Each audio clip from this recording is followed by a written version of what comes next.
When you lose the person who made life worth living, the world becomes a place you no longer recognize. Colm Jericho knew that terrible emptiness all too well. Wife gone to cancer, daughter refusing to speak to him, career that left him hollow.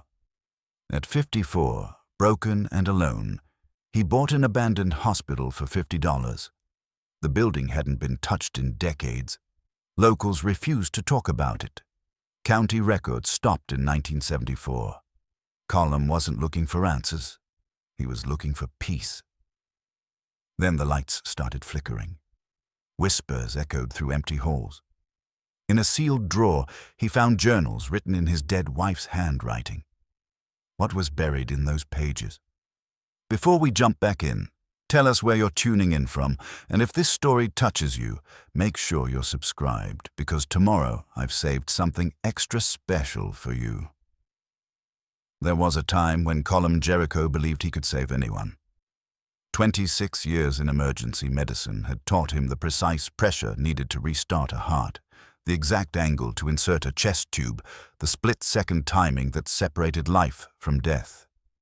He'd pulled gunshot victims back from the edge, coaxed overdosed teenagers to breathe again, performed roadside surgery with nothing but a pocket knife and determination. The staff at Seattle General called him the miracle worker behind his back, though he never thought of himself that way.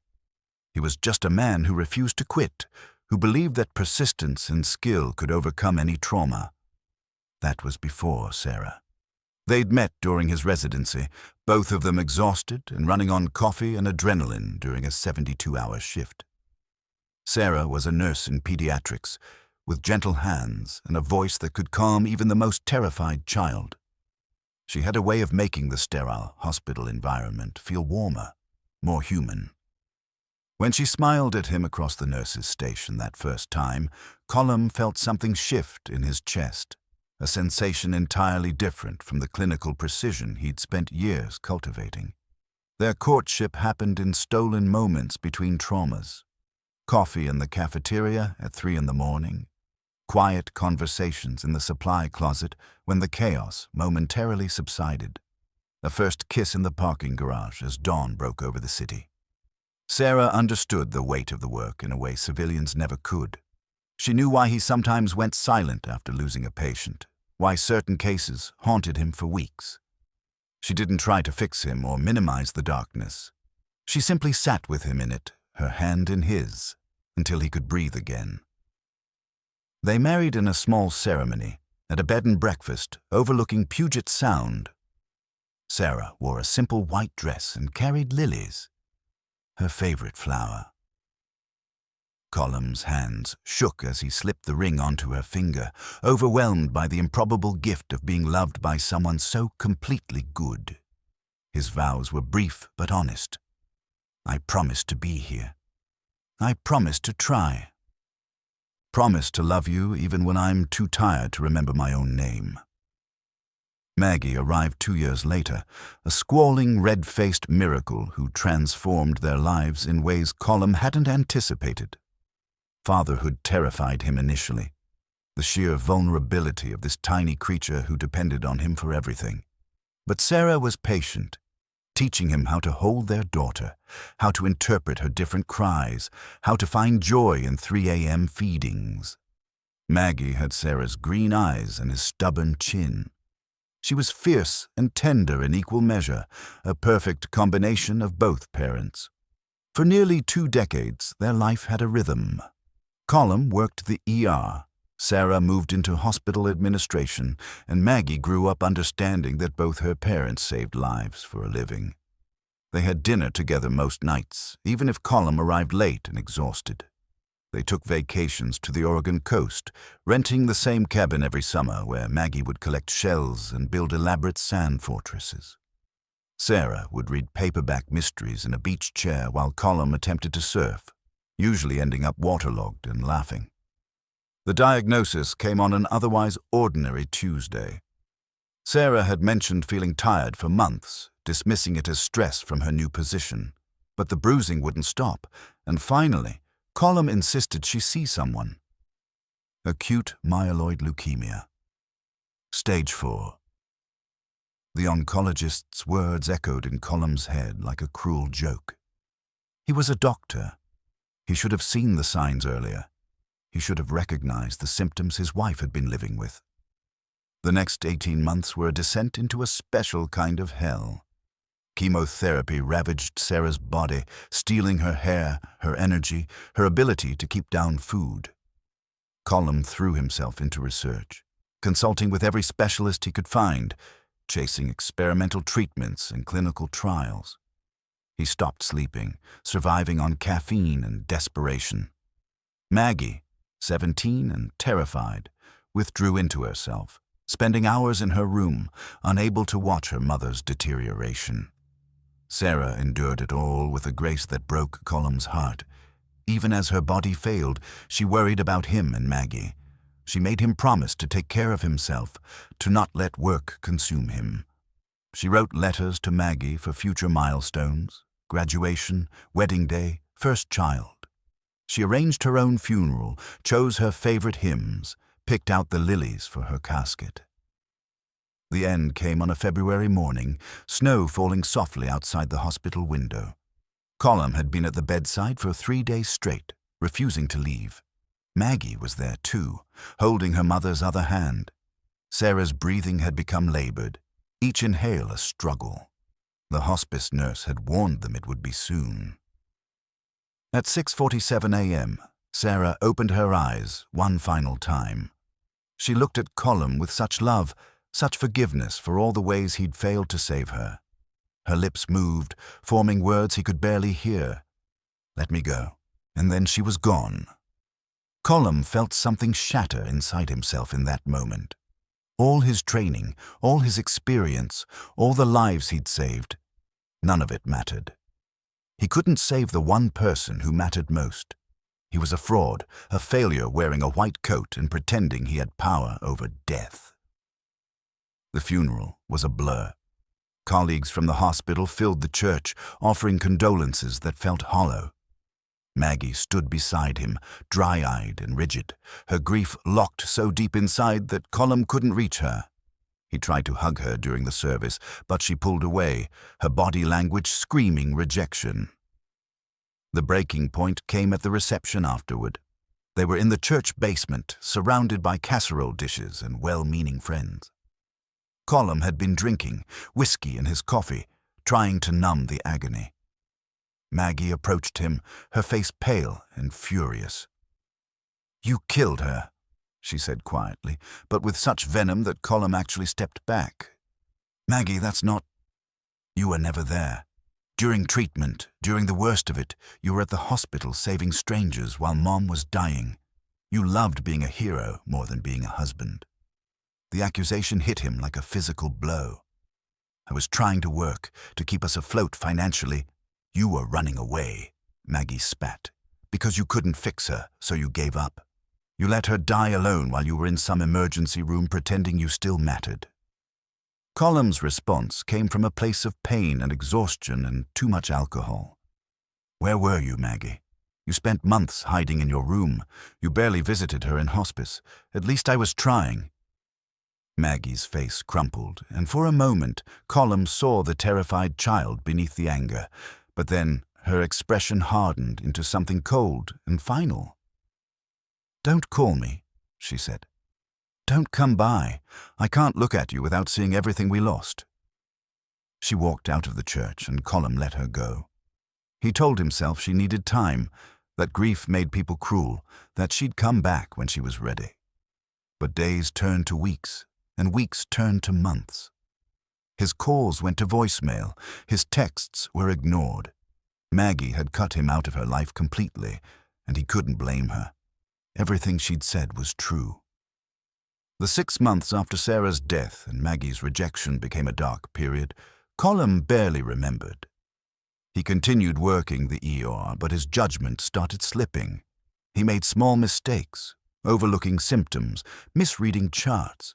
Nothing that caused serious harm, but enough that the hospital administration noticed. They suggested grief counseling. He refused. They suggested a leave of absence. He showed up for his next shift drunk. The medical director called him into the office on a Wednesday afternoon.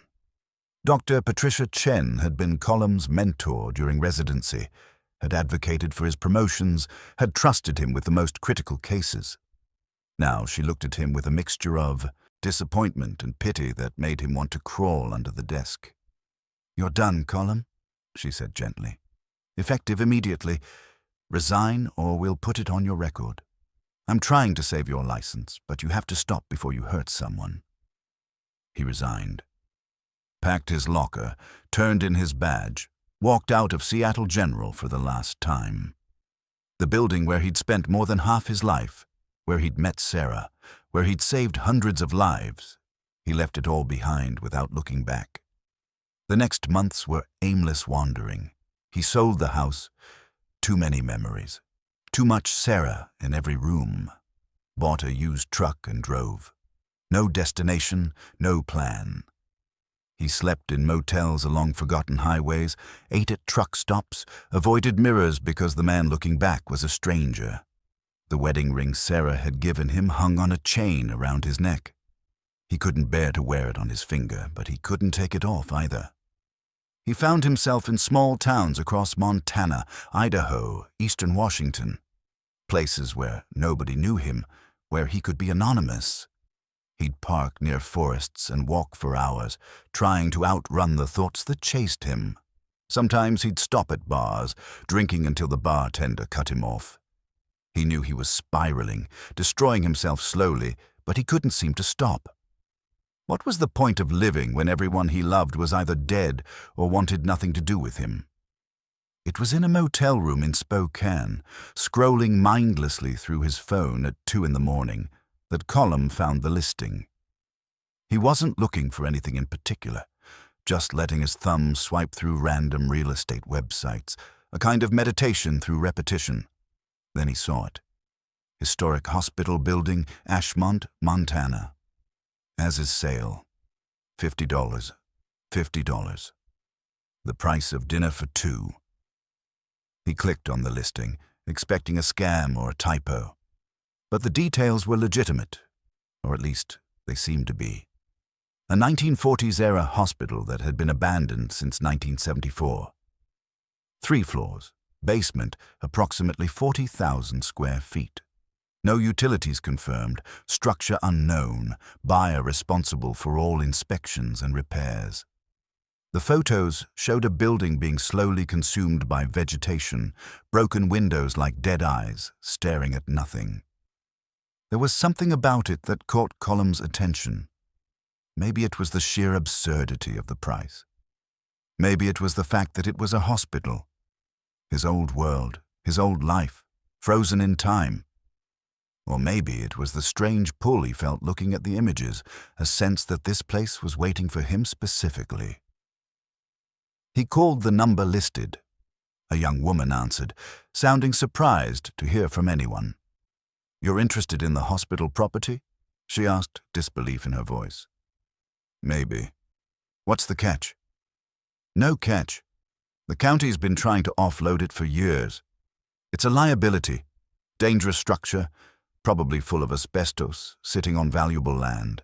They want it gone, but nobody wants to pay for demolition, so they're selling for basically nothing, hoping someone will either fix it up or tear it down." "I'll take it," Colm heard himself say. The woman paused.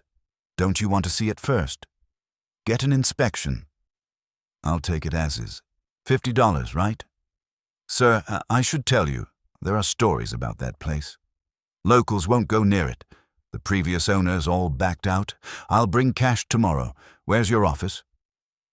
He drove through the night, arriving in Ashmont as dawn broke over the mountains. The town was dying, that much was obvious. Main Street had more empty storefronts than occupied ones. The few people he saw moved with the hunched shoulders of those who'd given up on better days. The realtor's office was above a shuttered hardware store. The transaction took less than an hour.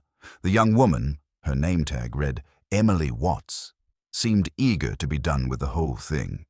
She kept glancing at Colm like he was either incredibly brave or dangerously stupid. "The keys are old," she said, handing him a ring with 3 tarnished brass keys. "I've never actually been inside. Nobody has, not in my lifetime. That's fine. There's no guarantee the utilities work. The county shut everything off decades ago." "I understand." Emily bit her lip. "Can I ask why you want it?" Colm looked at her. This young woman who still had her whole life ahead of her, who probably couldn't imagine the kind of emptiness that would drive someone to buy a condemned building just to have somewhere to exist. "I need a project," he said simply. She nodded slowly, not understanding but not pushing further. "Good luck, Mr. Jericho. You're going to need it." The hospital sat 3 miles outside town, at the end of a gravel road that had been reclaimed by weeds. Colm pulled up to the front entrance, his truck the only vehicle that had probably parked here in 50 years. The building looked worse in person than in the photos. Ivy crawled up the brick facade like grasping fingers. The front doors hung crooked on their hinges. A rusted sign above the entrance read, "Ashmont Community Hospital, founded 1947. Colm sat in his truck for a long moment, engine still running, giving himself one last chance to turn around. This was insane. He was a 54-year-old man with no construction experience, no plan, no real reason to be here, except that he had nowhere else to go. He turned off the engine. The keys fit smoothly into the front door lock, as if they'd been waiting for him. The door swung open with a groan of protesting metal. Colm stepped inside and was immediately hit by the smell. Decades of dust and decay, but underneath it, something else. Antiseptic. Hospital smell. It shouldn't have been there after so many years, but it was unmistakable. The lobby was frozen in time, a reception desk covered in a thick layer of dust. Chairs arranged in a waiting area, upholstery rotted through. A coffee table, with magazines from 1974. He could see the dates on the covers. Everything was exactly as it had been the day they locked the doors. Colm walked deeper into the building, his footsteps echoing in the empty space. The hallways branched off in different directions, signs pointing to emergency, surgery, pediatrics, maternity. He chose the main corridor, letting his feet carry him forward. That's when he noticed something impossible. The lights were on, not all of them, just emergency lighting along the baseboards, casting a dim green glow. But they were on, functioning, in a building that supposedly had no power. Colm found a light switch on the wall and flipped it experimentally. The overhead fluorescence flickered once, twice, then came to life with a hum that seemed too loud in the silence. He flipped the switch off, then on again. The lights responded perfectly. "Not possible," he muttered. He found a bathroom and turned the faucet. After a moment of groaning pipes, water flowed. Rusty at first, then clearing to something that looked drinkable. The water was cold, but it was running. How? The county had shut off utilities decades ago. There should be no electricity, no water. The building should be completely dead. But it wasn't. Colm explored for another hour, finding room after room preserved in eerie stasis. Operating theaters with equipment still in place. Hospital beds with sheets still tucked. Medicine cabinets with bottles lined up like soldiers. It was as if everyone had simply walked out one day and never returned. He settled on the administrator's office on the 3rd floor as his temporary base. It had a desk, a leather chair that was surprisingly intact, and windows overlooking the surrounding forest. He brought in his duffel bag from the truck. Everything he owned fit in one bag now, and set up a sleeping bag on the floor. As the sun set and shadows stretched across the abandoned building, Colm sat at the desk and pulled out the one photograph he'd kept. His wedding day. Sarah in her white dress, holding lilies, looking at him like he'd hung the moon. He traced her face with one finger, feeling the familiar ache in his chest. "I don't know what I'm doing here," he said to the empty room. To Sarah's memory, to the ghost of the man he used to be. "I don't know how to fix any of this." The building settled around him with creaks and groans. Somewhere in the distance, he heard what might have been wind through broken windows, or might have been something else. Colm placed the photograph on the desk, pulled the sleeping bag around his shoulders, and closed his eyes. Tomorrow he'd start figuring out what to do with this place. Tonight he just needed to sleep somewhere that wasn't a motel room, somewhere that felt like it might become something with enough work. He didn't know it yet, but the hospital had been waiting for him. And now that he was here, it had no intention of letting him go. The first week passed, in a haze of physical labor that Colm welcomed. Muscles he hadn't used in years protested as he cleared debris from the hallways, swept decades of dust, and dragged rotted furniture to a growing pile outside. The work was mindless and exhausting, exactly what he needed. Every night he collapsed into his sleeping bag, too tired to think, too worn out to dream.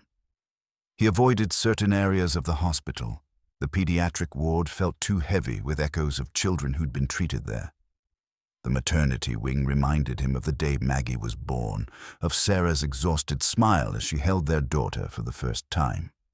So he focused on the administrative areas, the supply rooms, the abandoned cafeteria where he found decades-old canned goods lined up on metal shelves.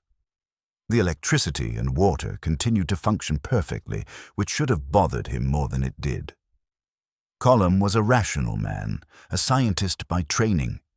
Abandoned buildings didn't maintain working utilities for 50 years, but he was also too tired and too broken to question the gift. He had light when he needed it, and running water for washing. Whatever the explanation, he'd take it.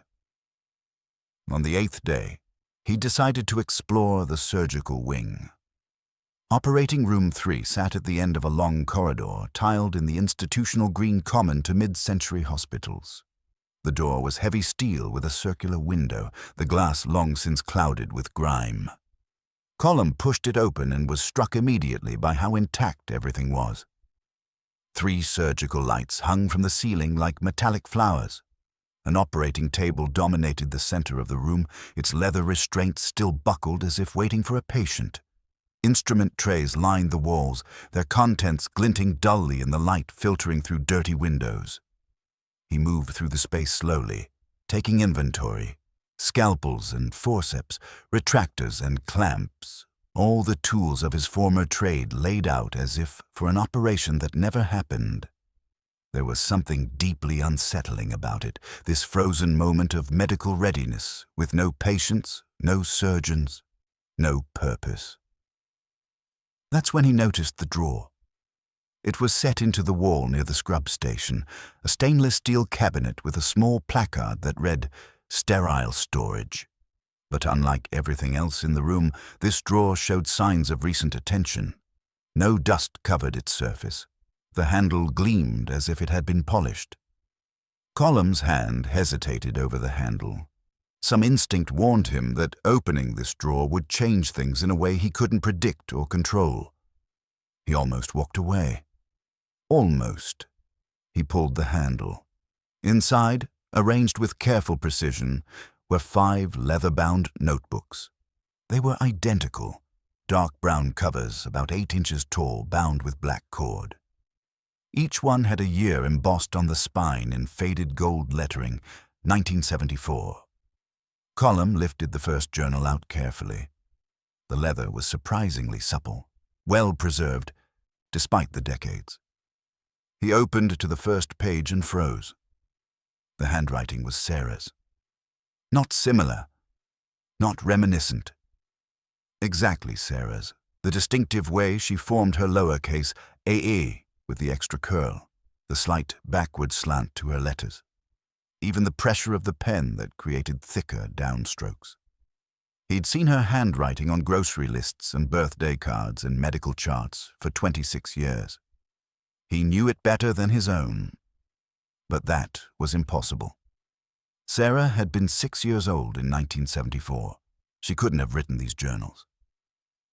Colm's hands shook as he read the first entry. March 15th, 1974. Patient presented with stage 4 pancreatic cancer, prognosis terminal. Dr. Marsh gave him 3 months at most. I began the treatment protocol we've been developing, combination of conventional chemotherapy with the experimental compound derived from tissue samples. Patients showed remarkable improvement within 72 hours. Tumor markers decreased by 30%. Dr. Marsh is calling it spontaneous remission. I know better. The question remains, what price will this healing demand? The entry was signed Dr. Eleanor Voss. Colm flipped through the pages, his medical training automatically cataloging what he was reading. Case after case of terminal patients experiencing miraculous recoveries. Brain tumors shrinking overnight, end-stage heart disease reversing, metastatic cancers disappearing, all documented in Sarah's handwriting, except it wasn't Sarah. It was this Dr. Eleanor Voss. He pulled out the second journal, then the third. More cases, but the tone of the entries began to change. Voss started documenting side effects. Patients who recovered from their illnesses began exhibiting strange behaviors. Memory loss, confusion about personal history. Some claimed to hear voices or see people who weren't there. The fourth journal's entries grew increasingly disturbed. May 3rd, 1974. The cost is becoming clear. Every healing requires a price.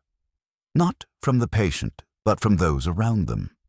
Nurse Patterson spent 3 hours searching for her car keys this morning, convinced she drove to work. She doesn't own a car. Never has. But the memory of driving, of owning a blue sedan, is vivid to her. I checked the records. She donated blood to patient 17 last week, the patient who recovered from leukemia. I think the memories are transferring somehow, bleeding between donor and recipient. What have we done? Colm sat on the floor, journals spread around him, reading with increasing horror. Voss had stumbled onto something, some treatment or procedure that could cure terminal illnesses, but extracted memories as payment, not from the patient being healed, but from the healers themselves. Doctors, nurses, anyone involved in the care gave up pieces of their own history to fuel the recovery. The final journal was different. The handwriting remained the same, but the content shifted from clinical documentation to something more personal. July 12th, 1974. I haven't slept in 4 days. Every time I close my eyes, I see him, Thomas, my husband. Dead these 3 years, but Subject 7 brings him back. She channels him somehow, lets me speak with him. I know it's wrong. I know I'm violating every protocol we established. But to hear his voice again, to remember why I loved him, it's worth any price. Subject 7 warns me that continued contact will cost me. Already I struggle to remember our wedding day, the house where we lived. But I can remember him, and that's what matters. The entries after that became fragments. Voss writing about conversations with her dead husband, about the comfort of speaking to him through this mysterious Subject 7. And between those entries, clinical notes about other staff members showing severe memory degradation. The head nurse who forgot she had children. The surgeon who couldn't remember his medical training but could still perform operations with perfect precision. The final entry was dated July 28, 1974. I am no longer myself. The memories that made me Eleanor Voss are gone, sacrificed piece by piece for a few more moments with Thomas. I don't remember our wedding. I don't remember falling in love. I barely remember what he looked like. But I remember that I loved him, and I cannot stop. Subject 7 says I've become the door itself, that my consciousness now sustains the thin space between life and death. I think she's right. I can feel myself spreading through this building, becoming part of its walls and floors. This is my last entry, as something human. Whoever reads this, close the door I've opened. End what I've become. Forgive me. The journal fell from Colm's hands. He sat in the silent operating room, trying to make sense of what he'd read. This was insane. Memory transfer, communication with the dead, people becoming doors. It read like bad science fiction. Except the handwriting was Sarah's. The medical details were accurate and specific, and this building, with its impossible electricity and running water, with its preserved state like a museum to 1974. This building itself was evidence that something deeply wrong had happened here. Colm gathered the journals and stood. His legs felt unsteady. He needed to get out of this room, needed fresh air and sunlight and something to ground him in reality. That's when the lights began to flicker. Not the slow dimming of failing bulbs, but rapid strobing, on, off, like someone playing with a switch. The surgical lights overhead swung gently despite no wind. The temperature in the room dropped so suddenly that Colm could see his breath. A sound echoed through the hallway outside. Footsteps. Slow, deliberate footsteps getting closer. Colm's rational mind tried to find explanations. Old building settling, pipes contracting in the cold, anything but what it sounded like. Someone walking toward the operating room. The footsteps stopped outside the door. Colm held his breath, watching the circular window. A shadow passed across the clouded glass. The door handle began to turn. "This isn't real," Colm whispered. "You're exhausted. You're seeing things." The door swung open slowly. Nobody was there, but the smell hit him like a physical force. Lilies. Fresh lilies, so strong it was almost overwhelming. Sarah's flowers. The scent she'd loved, that had filled the church at her funeral, that he'd buried with her. A whisper came from the empty hallway, so faint he might have imagined it. "Colm." Sarah's voice. He stumbled backward, journals clutched to his chest, his heart hammering.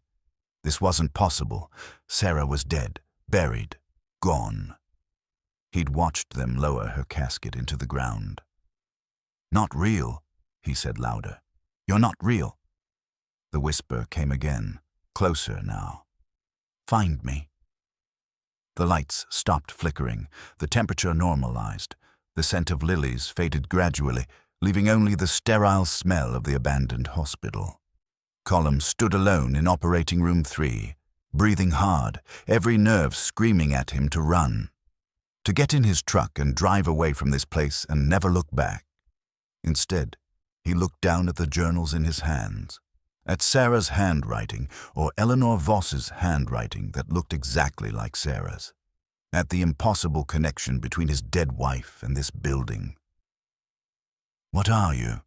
he asked the empty room, the silent hospital, the ghost or memory or hallucination that had spoken in Sarah's voice. No answer came, but Colm knew with the same certainty he'd once had about diagnoses and treatment protocols that he wasn't leaving.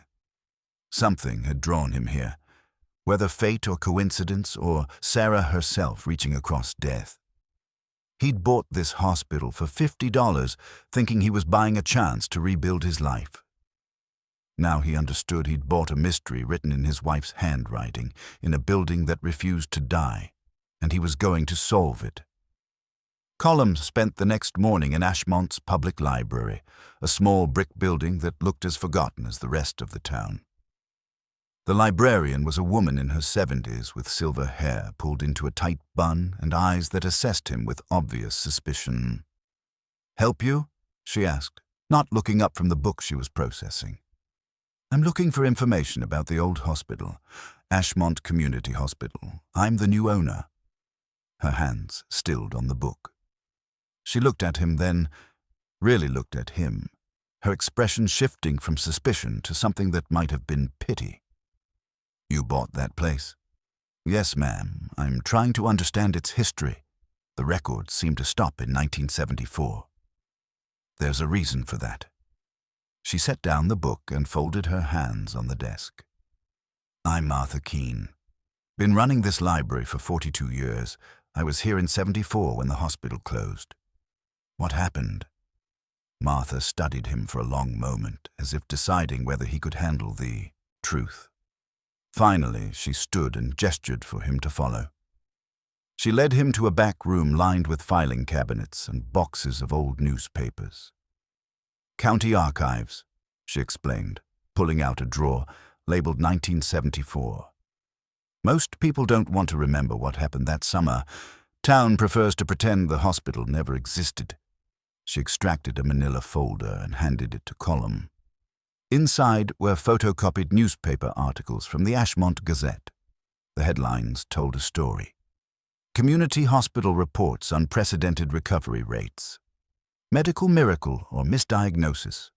"Patients Defy Terminal Prognoses." "Staff Shortages Plague Successful Hospital."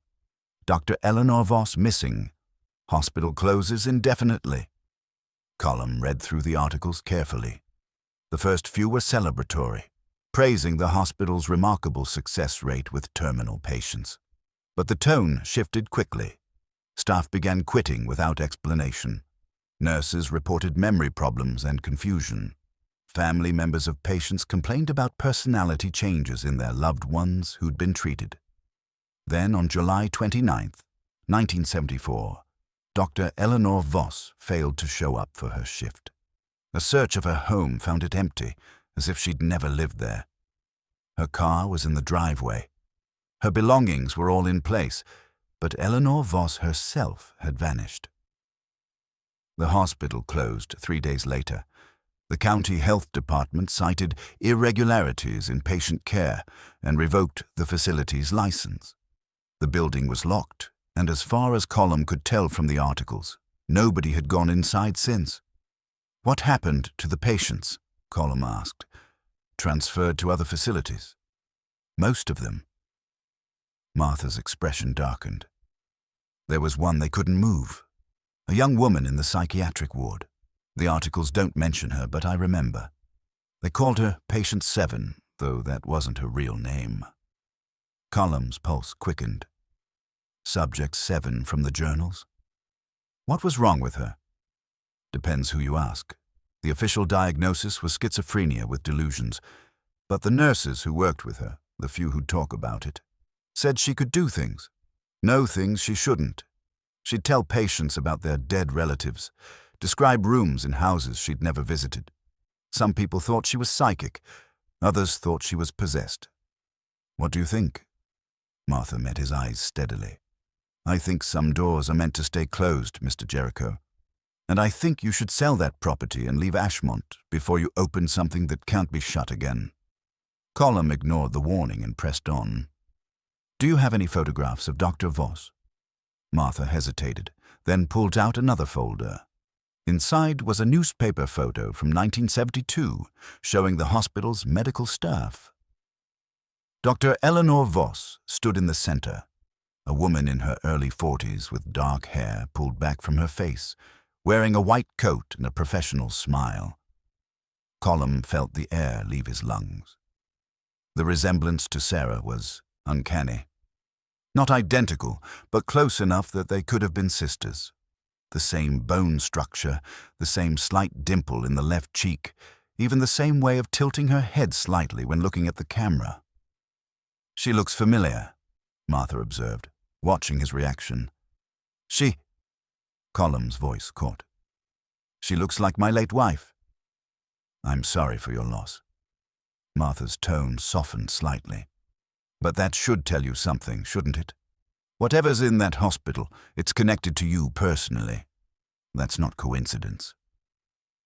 Colm took the photo with him, along with copies of the newspaper articles Martha reluctantly provided. He spent the afternoon at the county records office, a dusty room in the basement of the courthouse. The clerk there was younger and less invested in the town's secrets. She pulled up property records, tax documents, and building permits without comment. Sarah's adoption records were harder to find. He knew she'd been adopted at age 5 by a couple in Seattle, the parents she'd grown up with, who died in a car accident before Colm met her. Sarah had never shown much interest in her biological family. She'd told him once that the Parsons were her real parents, the ones who'd raised and loved her, and that was enough. But now, Colm needed to know where she'd come from. The Washington State Adoption Database required credentials he didn't have.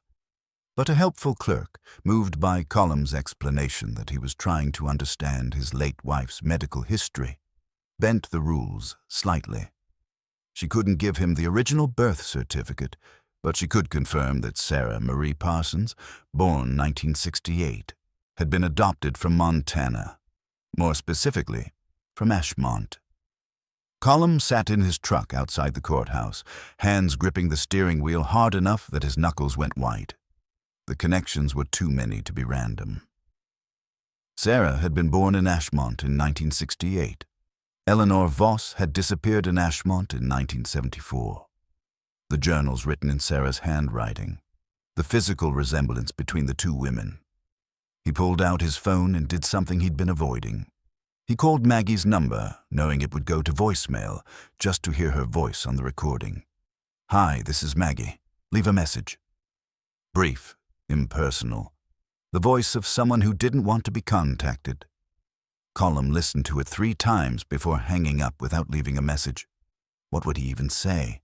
That her mother was somehow connected to a haunted hospital. That her grandmother might have been a doctor who'd experimented with the boundary between life and death. Back at the hospital, Colm went straight to the records room he'd found during his initial exploration. Filing cabinets lined the walls, all locked. He used a crowbar from his truck to force them open, no longer caring about preserving the building's integrity. The first cabinet held patient files from the 1960s. The second contained personnel records. And in the third cabinet at the very back, he found a birth certificate. Catherine Eleanor Voss. Born March 12, 1968. Mother, Dr. Eleanor Voss. Father, unknown, Catherine. Sarah's adoption papers had listed her birth name as Catherine. Colm sat down hard on the dusty floor, the birth certificate in his hands. Eleanor Voss had a daughter. That daughter had been given up for adoption. That daughter had been Sarah, which meant Sarah was Eleanor Voss's daughter. And if the journals were accurate, if Voss had somehow merged her consciousness with this building in 1974, then Sarah had grown up carrying her mother's genetic legacy. Maybe more than genetic. Maybe something of Voss's abilities or connection to the thin space had passed to her daughter, and now to Maggie. The thought hit Colm like ice water. If this was hereditary, if there was some kind of bloodline connection to whatever Voss had created here, then Maggie might be vulnerable to it. She might already be experiencing effects without understanding what they meant. He needed to warn her, needed to explain, needed to... His phone buzzed, a text message from an unknown number. "Stop digging." Colm stared at the screen. Who would be texting him? Martha? The county clerk? Another message appeared. "The door's already open. You can't close it alone." And then a third. "Come to room 7. She's waiting." Colm's hands shook. This wasn't coming from a person. He knew that with the same certainty he'd felt when he heard Sarah's voice in operating room 3. The hospital itself was communicating with him. He stood up, tucking the birth certificate into his pocket. Room 7, the pediatric ward. Subject 7's room, according to the journals. Every rational instinct told him not to go. To get in his truck, drive back to civilization, forget any of this happened. But he was long past rational decisions. If Sarah's soul was trapped here, if there was any chance of understanding what had happened to her mother and what it meant for their daughter, he had to face whatever waited in room 7. Colm grabbed a flashlight and started walking toward the pediatric ward. Before heading to the pediatric ward, Colm made one more attempt to reach Maggie. He sat in the administrator's office, phone in hand, rehearsing what he'd say if she actually answered. How do you explain to your estranged daughter that her grandmother was a doctor who'd opened a doorway to the dead? How do you warn her that she might be in danger from something supernatural without sounding completely insane? He dialed. The phone rang once, twice, 3 times. Voicemail clicked on. "Hi, this is Maggie. Leave a message." Colm closed his eyes. "Maggie, it's Dad. I know you don't want to hear from me, and I understand why, but I need to tell you something. I'm in Montana. I bought a building, a hospital. I know how that sounds. But there's a connection to your mother, to her family history, that I need to understand. If you've been having any strange dreams or feeling like something's watching you, please call me back. Please. I love you. He hung up and sat in the silence. The truth was, he hadn't told Maggie he loved her in 2 years, not since the funeral, not since their fight. The words felt rusty in his mouth, but they were true. They'd always been true, even when the gap between them had seemed unbridgeable. Colm reached into his jacket pocket and pulled out the letter Maggie had written him. It had arrived 3 weeks after the funeral, forwarded from his old address. He'd carried it with him for 18 months without opening it, too afraid of what it might say, too afraid that reading it would make the estrangement final. His hands trembled as he broke the seal. The letter was written on lined notebook paper in Maggie's careful handwriting. Dad, I don't know if I'll ever give you this letter. I don't know if I want to, but my therapist says writing it might help, even if you never read it. I said terrible things at the funeral. I blamed you for Mom's death, and that wasn't fair. You didn't give her cancer. You didn't fail to save her. Nobody could have saved her. I know that intellectually. But knowing something and feeling it are different things. The truth is, I was angry at myself. I spent the last 6 months of Mom's life hiding in my room because I couldn't handle watching her die. I was 17 and selfish and terrified, and instead of being there for her, I pretended it wasn't happening. I convinced myself that if I didn't acknowledge how sick she was, she'd somehow get better. The night she died, I wasn't there. I was at a friend's house, drinking stolen beer and pretending my life was normal. You called me at 2 a.m. to say she was going fast, that I needed to come to the hospital. I didn't go. I told myself I was too drunk to drive, that I'd see her in the morning. But the truth is, I was a coward. I didn't want my last memory of her to be watching her die. So when you arrived at the hospital and held her hand while she passed, you were doing what I should have been doing. You were being the parent, the partner, the person who loved her enough to face the hard thing. And then at the funeral, when I saw you looking so broken and lost, I couldn't stand it. Because if you were broken, who was going to hold everything together? Who was going to tell me it would be okay? I needed you to be strong, so I didn't have to be, and when you weren't, I lashed out. I blamed you because blaming myself was too painful. I'm telling you this now because I need you to know. Mom's death wasn't your fault, and my anger isn't really about you. It's about me, about my own guilt and shame, and the fact that I can never take back the time I wasted being angry at her for being sick. I don't know if we can fix what's broken between us. I don't know if I'm ready to try, but I needed you to know the truth about why I said what I said. I'm sorry, Dad, for everything. Maggie. Colm read the letter 3 times, tears streaming down his face. All this time, he'd believed Maggie hated him, that she blamed him for Sarah's death and wanted nothing to do with him, but she'd been drowning in the same guilt, the same sense of failure, the same impossible grief. They'd both been so wrapped up in their own pain that they couldn't see each other's. He folded the letter carefully and put it back in his pocket. When this was over, when he understood what was happening in this hospital and how it connected to Sarah, he was going to Portland. He was going to Maggie's apartment, and he was going to tell her that he forgave her, that there was nothing to forgive, that they'd both done the best they could with impossible circumstances. But first, he had to understand what Sarah had been, what she'd inherited from Eleanor Voss, what that meant for Maggie's future. The pediatric ward was on the 2nd floor, accessed by a stairwell that smelled of mildew and neglect. Colm climbed slowly, his flashlight cutting through the darkness. The emergency lighting that worked elsewhere in the hospital didn't extend here. This wing felt different, colder, heavier, as if the air itself had weight. At the top of the stairs, a hallway stretched into shadow. Doors lined both sides, most standing open to reveal empty rooms with rusted bed frames and peeling paint. But at the end of the hall, one door was closed.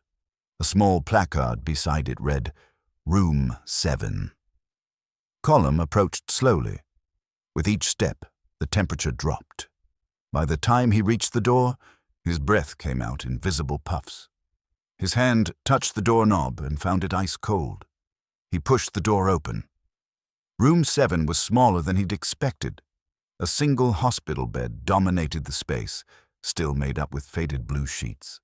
A nightstand held a water pitcher and glass. And on the windowsill, turned away from him, sat an antique music box. As Colm stepped into the room, the music box began to play. The melody was familiar, a lullaby Sarah used to sing to Maggie when she was a baby. Colm had heard it 1,000 times, usually in the middle of the night when Maggie woke from a nightmare and Sarah would rock her back to sleep. The words came back to him now. "Hush, little baby, don't say a word. Mama's gonna buy you a mockingbird." The music box turned slowly on its base, the mechanism clicking with each rotation, and then it stopped, facing him. Inside the glass dome was a tiny figure, a woman in a nurse's uniform, frozen mid-step. Colm's flashlight beam fell across the room and he saw her. Sarah stood by the window, transparent and flickering like a projection. She looked exactly as she had the day before she died. Thin from the cancer, her hair gone from chemotherapy, but with those same green eyes that had first captivated him in the hospital corridor 26 years ago. "Colm."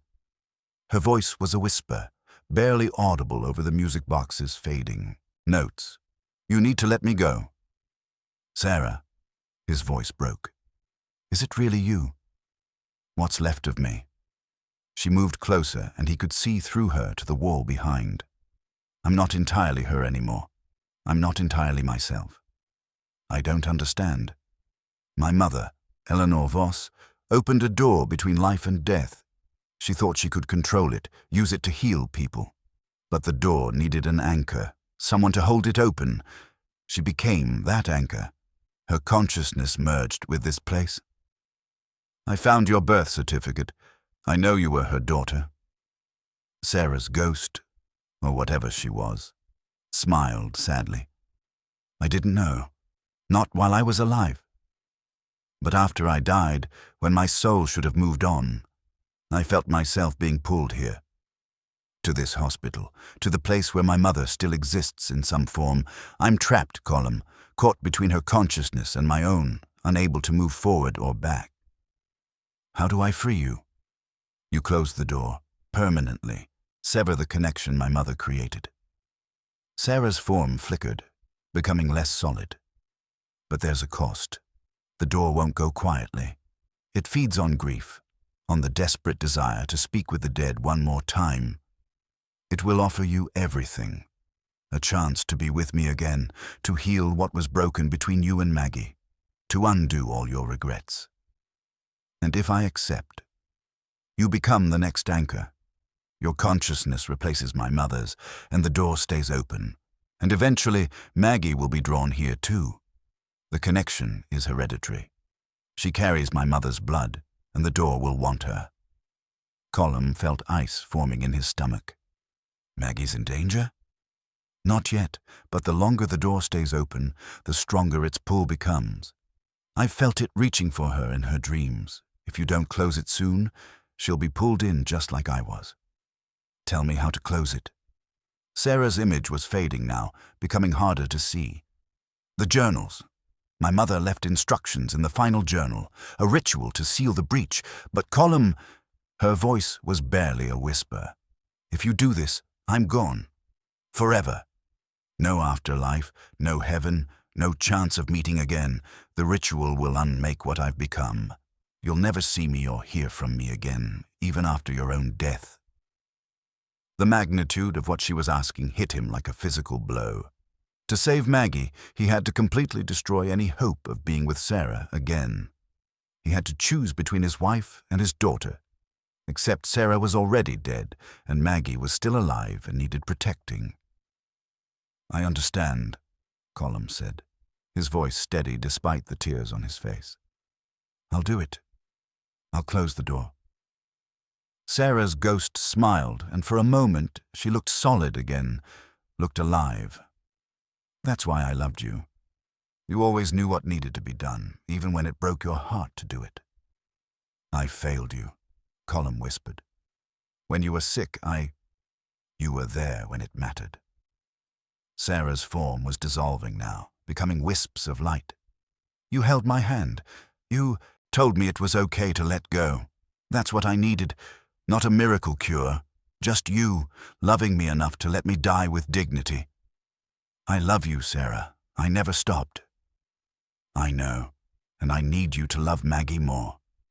Save her, Colm. Close the door. Set me free." The music box played its final notes. Sarah's ghost scattered like mist in sunlight, and Colm was alone in room 7, sobbing in the darkness. He pulled out his phone and called Maggie again. This time, "Miracle of miracles," she answered. "Dad?"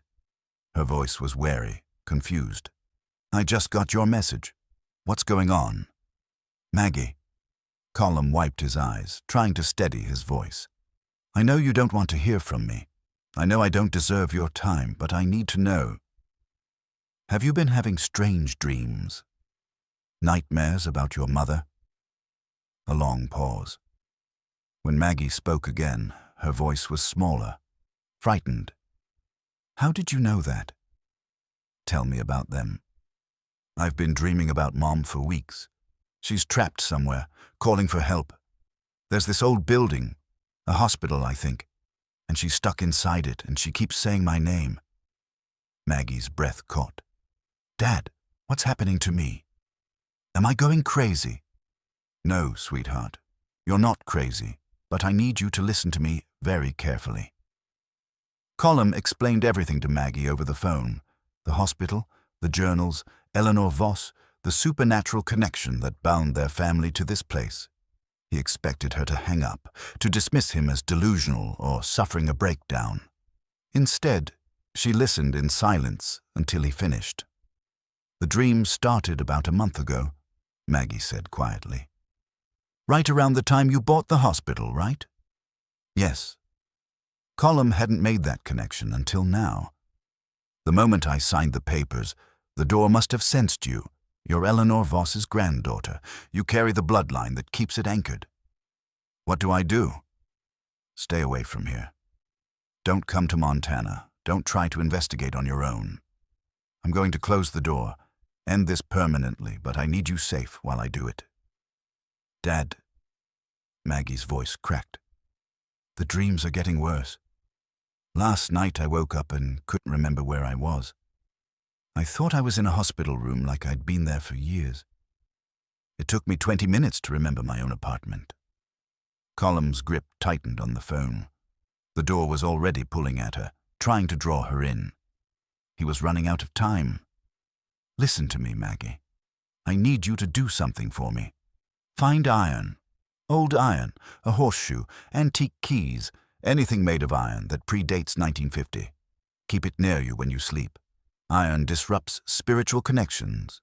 It won't stop the dreams entirely, but it should weaken the pull." "That sounds insane." "I know. But will you do it?" A pause. "Yes, I'll do it. And Maggie, I read your letter, the one you sent after the funeral."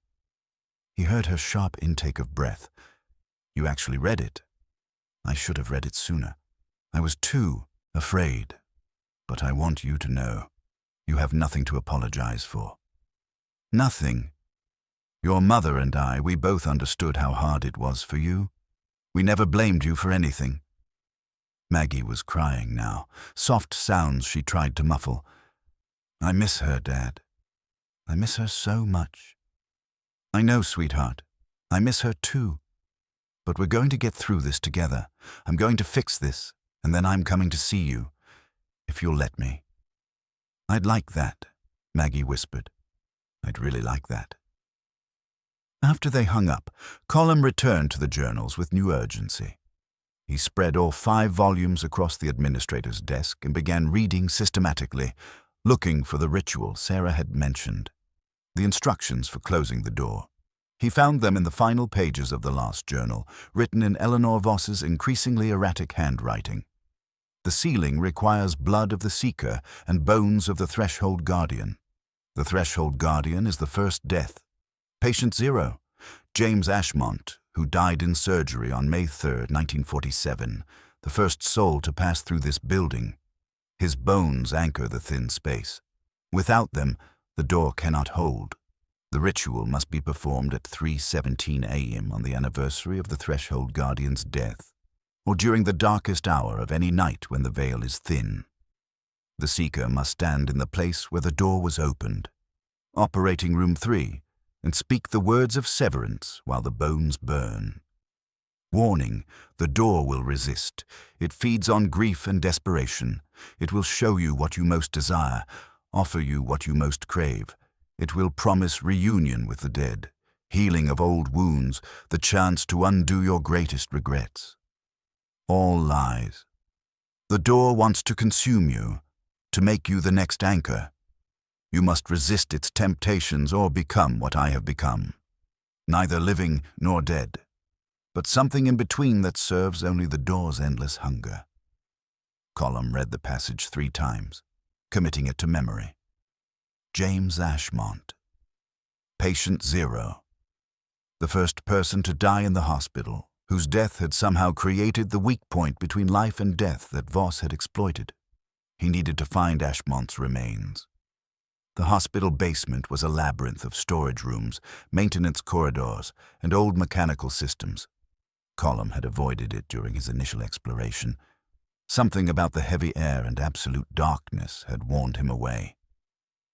Now he descended the concrete stairs with his flashlight and a crowbar, prepared to search every inch.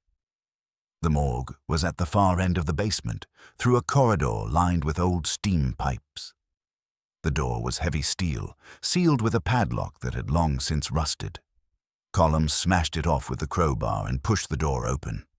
The morgue was exactly as he'd imagined, a cold, clinical space with metal drawers set into the walls.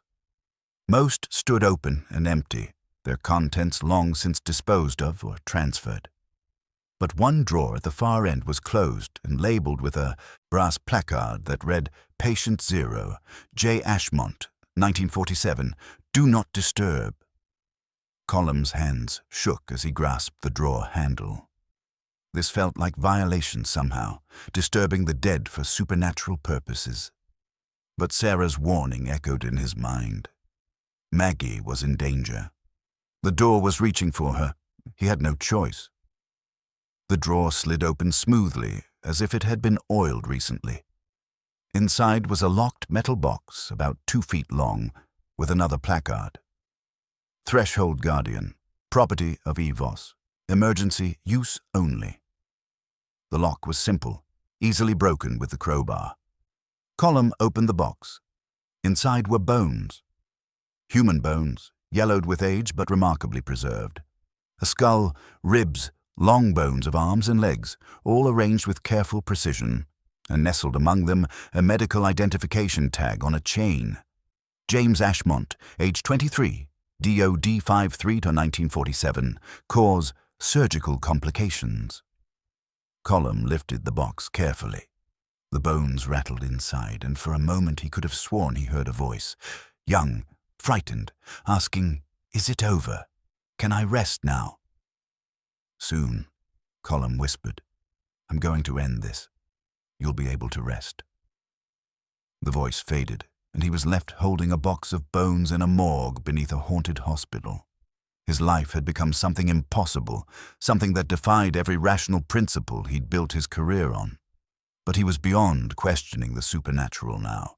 He'd seen Sarah's ghost. He'd read journals written in her handwriting by a woman dead before she was born.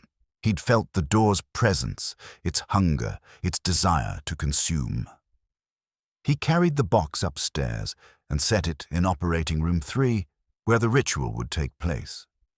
But it was only mid-afternoon. According to Voss's notes, he needed to wait for night, for the darkest hour, when the veil between worlds was thinnest. That gave him time for one more thing. Colm returned to the administrator's office and began writing a letter to Maggie. If something went wrong during the ritual, if the door claimed him instead of closing, he wanted her to know the truth, to understand what had happened and why. Dear Maggie, if you're reading this, then I failed. The door claimed me, and I became what Eleanor Voss became, an anchor for something that should never have been opened. I need you to know that I'm sorry. Sorry for the lost years after your mother's death. Sorry for being too wrapped up in my own grief to see yours. Sorry for not being the father you deserved, but I also need you to know that I tried. I tried to close the door, to free your mother's soul and protect you from the same fate. If I failed, it wasn't for lack of love or determination. It was because the door is stronger than I anticipated, and I wasn't strong enough to resist its temptations. Do not try to save me. Do not come to this hospital. If I'm trapped here, I'm already beyond saving. The best thing you can do is live your life fully, love completely, and forgive yourself for all the things you think you did wrong. You were always enough, Maggie. Always. Your mother loved you more than anything in this world. I love you just as much. Whatever happens tonight, please remember that. Dad. He sealed the letter in an envelope and tucked it into his jacket pocket. Then he pulled out his phone one more time and texted Maggie, I love you, sweetheart. No matter what happens, always remember that. Her response came immediately. I love you too, Dad. Please be careful. Colm smiled despite his fear. After 2 years of silence, those simple words felt like absolution, like a gift he didn't deserve but would treasure anyway. The sun was setting outside the windows, painting the abandoned hospital in shades of gold and amber. In a few hours, it would be midnight, the darkest hour. Time to face the door and either close it forever or become its next prisoner. Colm gathered the materials he'd need. The box of bones, a lighter for the burning, a knife for the blood sacrifice, and Voss's journal, open to the page with the ritual incantation. He read the words over and over, memorizing them, making sure he'd get them right, because he would only get one chance at this. As Colm waited for midnight, he couldn't shake the feeling that he was being watched. The hospital felt more alive than ever, its walls seeming to breathe, its floors settling with sounds that resembled footsteps. He explored the building one more time, trying to understand what Eleanor Voss had created and why. In the records room, he found more files he'd missed during his initial search. Personnel records for the hospital staff from 1974. Most had resigned or been transferred, but their exit interviews revealed a pattern of memory problems, confusion, and psychological distress. One nurse wrote, I can no longer remember my children's names. I know I have 2 daughters, but their faces are blank to me. Dr. Voss promised the treatments would save lives. She never mentioned the cost. Another file contained incident reports. Patients who'd recovered from terminal illnesses often experienced severe personality changes. A man cured of brain cancer became convinced he was someone else entirely. A woman who'd survived stage 4 breast cancer spoke in languages she'd never learned. It was as if the healing process had somehow scrambled their identities, mixing their souls with fragments of others. The final file in the cabinet made Colm's blood run cold. It was a medical record for Catherine Eleanor Voss, dated 1973. Eleanor's daughter, Sarah's mother, though Sarah had been adopted and never known her. The diagnosis was acute lymphoblastic leukemia, terminal prognosis. Age, 5 years old, but there was a note clipped to the file in Eleanor's handwriting. Catherine treated via Subject 7 protocol. Complete remission achieved. Side effects, patient exhibits awareness of deceased individuals. Reports seeing and speaking with friends invisible to others. Will continue monitoring. So Eleanor had used the supernatural healing on her own daughter, had exposed Catherine to the same forces that were corrupting the hospital staff. And those forces had apparently been passed down to Sarah, who'd grown up with inexplicable intuitions and dreams she could never quite explain. Colm remembered Sarah mentioning it once, years ago. She'd said she sometimes knew things she shouldn't, when a patient was going to crash before the monitors showed it, when a colleague was dealing with family tragedy, even if they hid it well. She'd called it nursing intuition, but maybe it had been something more, something inherited from her mother's exposure to the door between worlds. A sound interrupted his thoughts, footsteps in the hallway outside. Slow, deliberate, getting closer. Colm stood, gripping the crowbar he'd kept close. "Who's there?" The footsteps stopped. A voice called out, "Mr. Jericho? It's Sheriff Harnett. Your truck's been parked here for over a week. Town's concerned." Colm opened the door to find a man in his 50s wearing a sheriff's uniform, his hand resting casually on his belt near his weapon. Sheriff Dale Harnett had the weathered face of someone who'd spent most of his life outdoors and the cautious eyes of someone who'd seen things he didn't talk about. "Sheriff, I'm fine, just doing some work on the building." Harnett looked past him into the records room, taking in the scattered files and broken cabinets. "Mind if I ask what kind of work requires breaking into sealed files?" "Research. Trying to understand the hospital's history." "Why would you want to do that?" The sheriff's tone was neutral, but there was an edge to it, a warning. "Because I own the building, and I'd like to know what happened here in 1974. Harnett's expression hardened. "Some things are better left buried, Mr. Jericho. My father was a deputy here in 74. He was one of the first officers to enter the hospital after Dr. Voss disappeared. What he saw in here, it broke something in him. He never spoke about it directly, but he'd wake up screaming some nights. He died when I was 16, drank himself to death trying to forget. I'm sorry about your father, but whatever happened here, it's not finished. It's still affecting people." "You mean you?" Harnett stepped into the room, his hand still near his weapon. "Martha Keene called me. Said you were asking questions about Voss, about the patients, about things the town agreed to forget. She's worried you're going to stir up something dangerous." "The danger's already here. It never left." Harnett studied him for a long moment. "You've seen things, haven't you? Strange things." Colm hesitated, then nodded. "My wife. She died 2 years ago, but I've seen her here. Heard her voice. She's trapped somehow, caught in whatever Voss created." The sheriff's hand dropped away from his weapon. He looked suddenly tired, older than his years. "My father saw things too. The night they found this place empty, he said there were shadows moving through the wards, voices calling from empty rooms. He said Dr. Voss was still there somehow, just not in a way anyone could see or touch." He was right. Voss merged her consciousness with the building.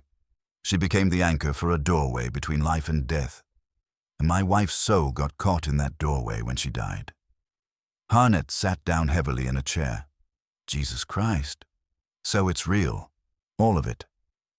I'm going to close the door tonight, end this permanently, but I need you to make sure nobody interrupts me. Can you do that?" The sheriff was quiet for a long time, wrestling with something. Finally he said, "My father died believing he'd failed, that he should have burned this building down in 74, consequences be damned. He thought leaving it standing meant the evil here would continue. Maybe he was right. I can't burn it down with my wife's soul still trapped inside. But I can perform the ritual Voss documented. I can seal the breach she opened. What do you need from me? Keep people away. No matter what you see or hear coming from this building tonight, don't let anyone inside. And if I don't come out by dawn, call my daughter." Colm pulled out the letter he'd written and handed it to Harnett, along with Maggie's contact information. "Make sure she gets this." Harnett took the letter, his expression grim. You really think you might not survive this? The door will try to claim me. It wants a new anchor to replace Voss. I have to be strong enough to resist its offer. What's it going to offer you? Colm thought of Sarah, of the years they'd lost, of Maggie growing up without her mother. Everything I want, everything I can't have. Harnett stood and extended his hand. Good luck, Mr. Jericho. My father couldn't finish this. Maybe you can. They shook hands, and Colm felt the weight of the sheriff's trust settling on his shoulders. This wasn't just about Sarah anymore, or even about Maggie. It was about ending something that had poisoned this town for 50 years, about giving closure to all the families who'd lost loved ones to Voss's experiments. After Harnett left, Colm made his final preparations. He arranged the bones from the metal box in a circle on the floor of Operating Room 3. He placed candles at cardinal points, though he wasn't sure if they were necessary. Voss's notes mentioned them, and he wasn't going to take chances by leaving anything out. He reviewed the incantation one more time. By blood of the Seeker, by bones of the First, by words of severance spoken in the darkest hour, I command this door to close. I sever the thread between worlds. I release all souls held in thrall. I unmake the anchor and scatter its consciousness to the void. What was opened in hubris shall close in sacrifice. What was broken in grief shall mend in courage. The threshold is sealed. The door is ended. So it is spoken. So it shall be. Simple words, but according to Voss, they had to be spoken with absolute conviction. Any doubt, any hesitation, and the door would sense weakness and exploit it. Colm checked his watch. 11:30 p.m. 30 minutes until midnight. He pulled out his phone and sent one more text to Maggie. Going dark for a few hours. Don't worry, I'll call you in the morning. Her response was immediate. I believe in you, Dad. Close the door. Come home. Come home, as if he had a home anymore. But maybe he did. Or maybe he could build one, starting with repairing his relationship with his daughter. He pocketed the phone and walked to Operating Room 3. The room felt different at night.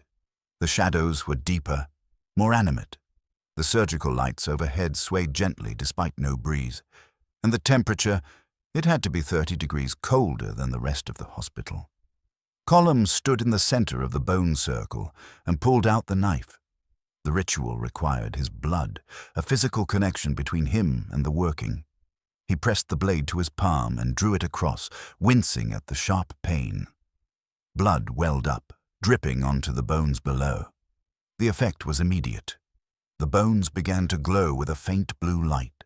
The candles flickered to life without anyone lighting them, and the air in the room began to shimmer, like heat rising from pavement, except cold instead of hot. A doorway was forming, not a physical door, but a tear in reality itself. Colm could see through it, glimpses of somewhere else. A gray space filled with wandering figures, souls caught between life and death, and standing at the threshold, watching him with eyes that held both love and warning, was Sarah. It's time, she whispered. But Colm, be ready. The door's going to fight back. Before he could respond, the clock on the wall struck midnight. The darkest hour had begun, and from somewhere deep in the hospital, something vast and hungry stirred. Colm was about to begin the incantation when his phone rang. The sound was jarring in the supernatural silence of Operating Room 3. He almost ignored it, but the ringtone was Maggie's. She wouldn't call unless it was important. He pulled out the phone with his uncut hand and answered, "Maggie, I'm in the middle of—" "Dad, don't do the ritual." Her voice was frantic, breathless. "Don't close the door yet. I need to tell you something." "Sweetheart, this can't wait. The door is already opening. I've been having dreams about Mum for months. Not weeks, like I said. Months, since before you bought the hospital." Maggie's words tumbled over each other in her rush to get them out. "She's been calling to me, showing me things, including things about Grandma Eleanor." Colm's blood went cold. What things? I didn't understand them at first. They seemed like nightmares, but tonight after we talked, I fell asleep and the dreams were clearer. Mom showed me the truth.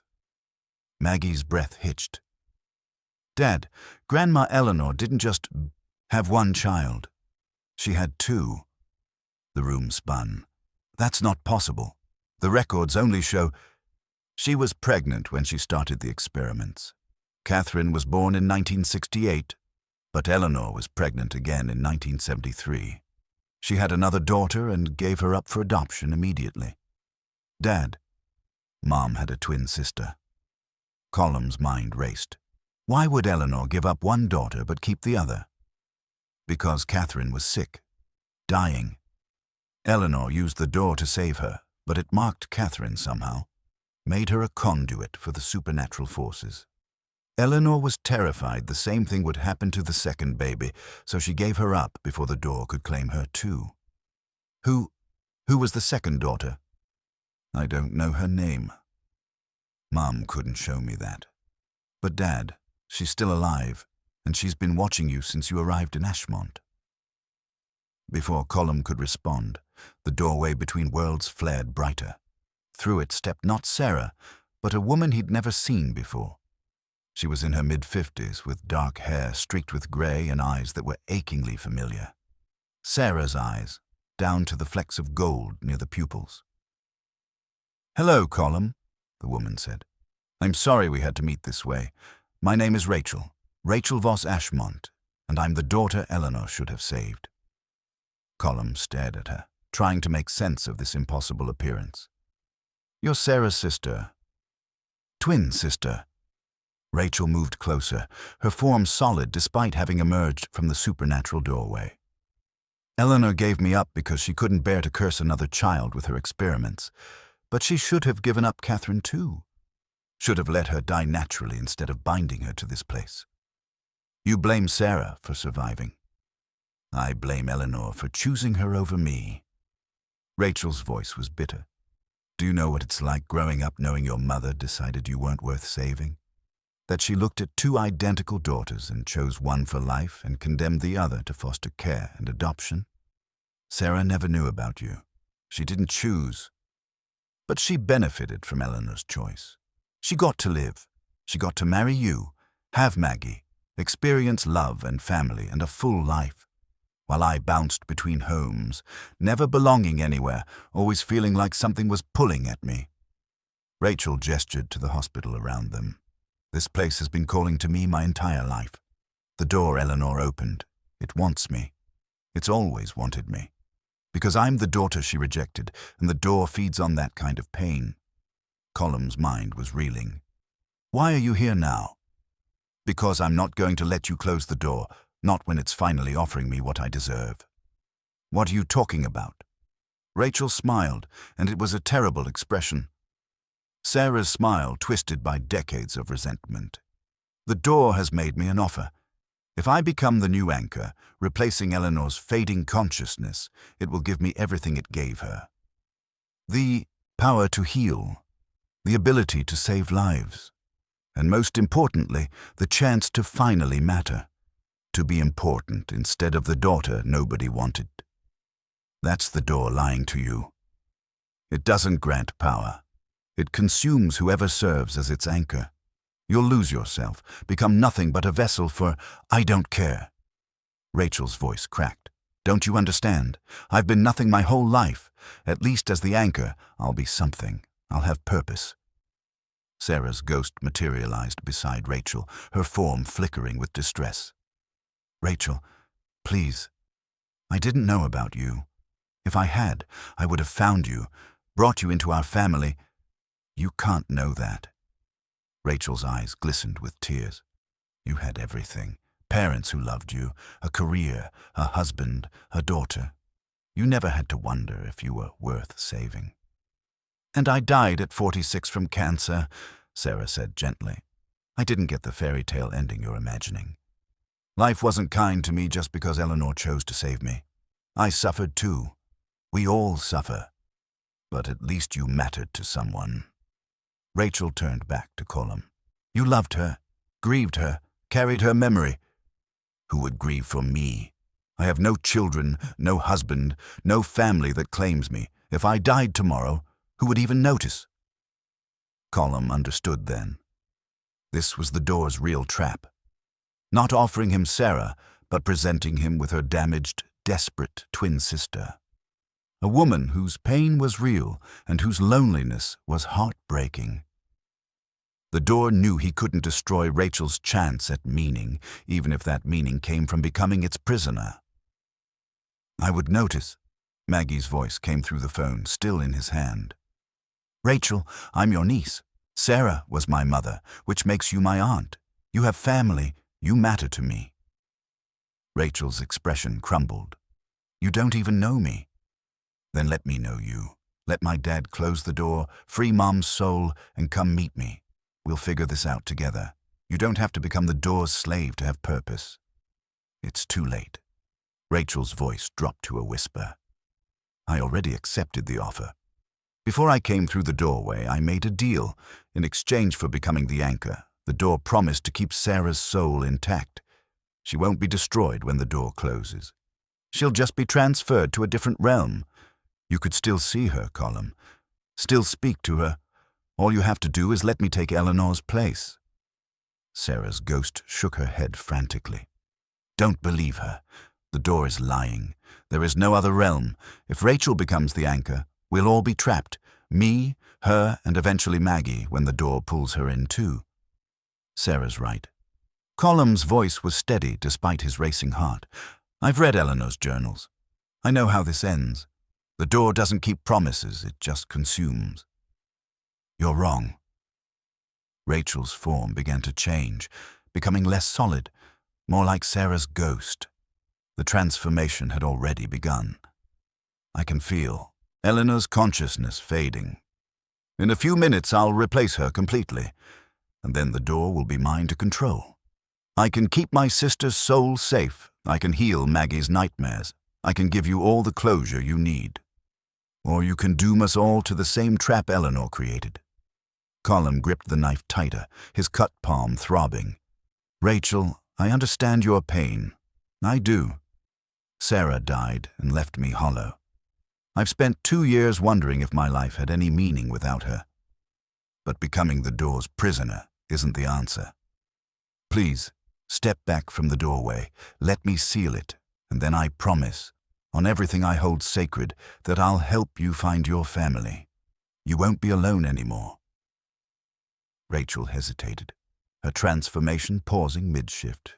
For a moment, Colm saw the lost, frightened woman beneath the resentment, a woman who just wanted to belong somewhere. Then the moment passed. I'm sorry, Rachel whispered, but I've made my choice. She stepped fully into the doorway, and her scream echoed through the operating room as the door's consciousness began to merge with hers. Colm watched in horror as Rachel's human form dissolved, spreading out like mist to permeate the hospital's walls and floors. Eleanor's presence, the fading ghost of the original anchor, tried to resist, but Rachel's younger, stronger will overpowered it. In seconds, it was done. Rachel Voss Ashmont ceased to exist as an individual and became the door itself, and from every corner of the hospital, from every shadow and surface, her voice echoed, "Now I matter, now I'm important, now I'm eternal." Sarah's ghost flickered, her form becoming more solid as Rachel's new power stabilized her. Colm, you have to run. Rachel doesn't understand what she's become yet, but when she does, she'll try to claim you too. Get out of the hospital. Save Maggie. I'll be okay. I can't leave you here. You have to. Our daughter needs you more than I do. Go. Please. But before Colm could move, the phone in his hand began to glow with supernatural energy. Maggie's scream came through the speaker. Dad, something's pulling me. I can feel it in my head, dragging me toward... The call cut off. Colm's blood turned to ice. The door had Maggie. Not physically, not yet, but psychically. Rachel's increased power had extended the door's reach all the way to Portland, and now it was pulling Maggie's consciousness toward the hospital whether her body followed or not. He looked at Sarah's ghost, at the doorway still shimmering with Rachel's newly absorbed presence, at the bones and blood and ritual material spread around him. The ritual to close the door required the blood of the seeker and the bones of the threshold guardian. But it also required one more thing, something Voss had hinted at but never stated explicitly, the willing sacrifice of the anchor's greatest desire. For Eleanor, that had been her memories of her husband. For Colm, it would be Sarah. To save Maggie. He would have to destroy Sarah's soul completely. Not preserve it, not transfer it, destroy it. Unmake her so thoroughly that she ceased to exist in any realm, physical or spiritual. The door had backed him into an impossible choice. His wife or his daughter. The past or the future. Love or duty. Sarah met his eyes and smiled through her tears. I know what you have to do, and I'm telling you, do it. Save our daughter. Let me go. Colm's hand trembled as he raised the knife and began to speak the words of the ritual. By blood of the Seeker. Colm's voice cracked on the first words of the incantation. He cleared his throat and tried again, louder this time. By blood of the Seeker, by bones of the first. The hospital convulsed. Walls shuddered, lights exploded in showers of sparks, and a scream that wasn't quite human echoed through every corridor. Rachel's voice, multiplied and distorted. No, you will not unmake me, not when I've finally become something. The bones in the circle began to rattle, trying to scatter. Colm dropped to his knees and pressed his bleeding palm against them, holding them in place through sheer will, by words of severance spoken in the darkest hour. Pain lanced through his head. Images flooded his mind, memories that weren't his. He saw Rachel as a child, moved from foster home to foster home, always the outsider. He felt her loneliness like a physical weight. He understood, with terrible clarity, why she'd accepted the door's offer. But he also saw what she was becoming. The door wasn't giving her purpose. It was consuming her identity, her memories, everything that made her Rachel. In a few hours, she'd be nothing but a hollow vessel serving the door's hunger. I command this door to close. Colm forced the words out, despite the psychic assault. I sever the thread between worlds. Sarah's ghost knelt beside him, her hand passing through his shoulder in a phantom touch that somehow he could still feel. Keep going. Don't stop. I'm here with you. I release all souls held in thrall. The doorway between worlds began to destabilize. Through it, Colm could see the gray space where trapped souls wandered. They were looking at him now, dozens of faces pressed against the invisible barrier. He recognized some from the journals. Patients Voss had healed, staff members who'd sacrificed their memories, all of them waiting for release. And among them, barely visible but unmistakable, was Eleanor Voss herself. The original anchor, her consciousness fragmented and scattered but still aware. She mouthed words Colm couldn't hear. Save my daughters. Both of them. I unmake the anchor and scatter its consciousness to the void. Rachel's scream intensified. Stop! You're killing me. You're taking away the only thing that ever made me matter. Colm paused, the final words of the ritual on his lips. This was the moment Voss had warned about, when the door would offer him what he most desired. But it wasn't offering him Sarah back. It was offering him the chance to save Rachel instead. To let her keep her anchor status, let her have the meaning she so desperately craved. All he had to do was stop the ritual. His phone buzzed in his pocket. A text from Maggie. But the words were wrong, scrambled. Dad, please, it hurts. My head is splitting, she's inside my mind, I can't. The message dissolved into gibberish. Rachel was pulling Maggie's consciousness toward the hospital, trying to add her to the collection of souls. If Colm didn't finish the ritual in the next few minutes, Maggie would be trapped forever alongside Sarah and Eleanor and all the others. "I'm sorry, Rachel," Colm whispered. Then he shouted the final words. "What was opened in hubris shall close in sacrifice. What was broken in grief shall mend in courage. The threshold is sealed. The door is ended. So it is spoken. So it shall be." The effect was immediate and catastrophic. The bones in the circle burst into flames. Not normal fire, but a cold blue inferno that burned without heat. The flames spread outward in a perfect ring, creating a barrier around Colm and Sarah. Beyond that barrier, the hospital began to tear itself apart. Rachel's presence, so recently merged with the building, was being forcibly extracted. She fought back with everything she had. Walls cracked, floors buckled, ceiling tiles rained down. The surgical lights overhead swung wildly before crashing to the ground in explosions of glass and metal. "You're destroying me," Rachel's voice thundered from everywhere at once. "I just wanted to matter. Is that so wrong?" "No," Colm shouted back. "It's not wrong, but this isn't the way. You matter because you exist, Rachel, not because you're serving as a prison for the dead. Easy for you to say. You were loved. So were you. Eleanor loved you enough to give you up, to try to save you from this fate.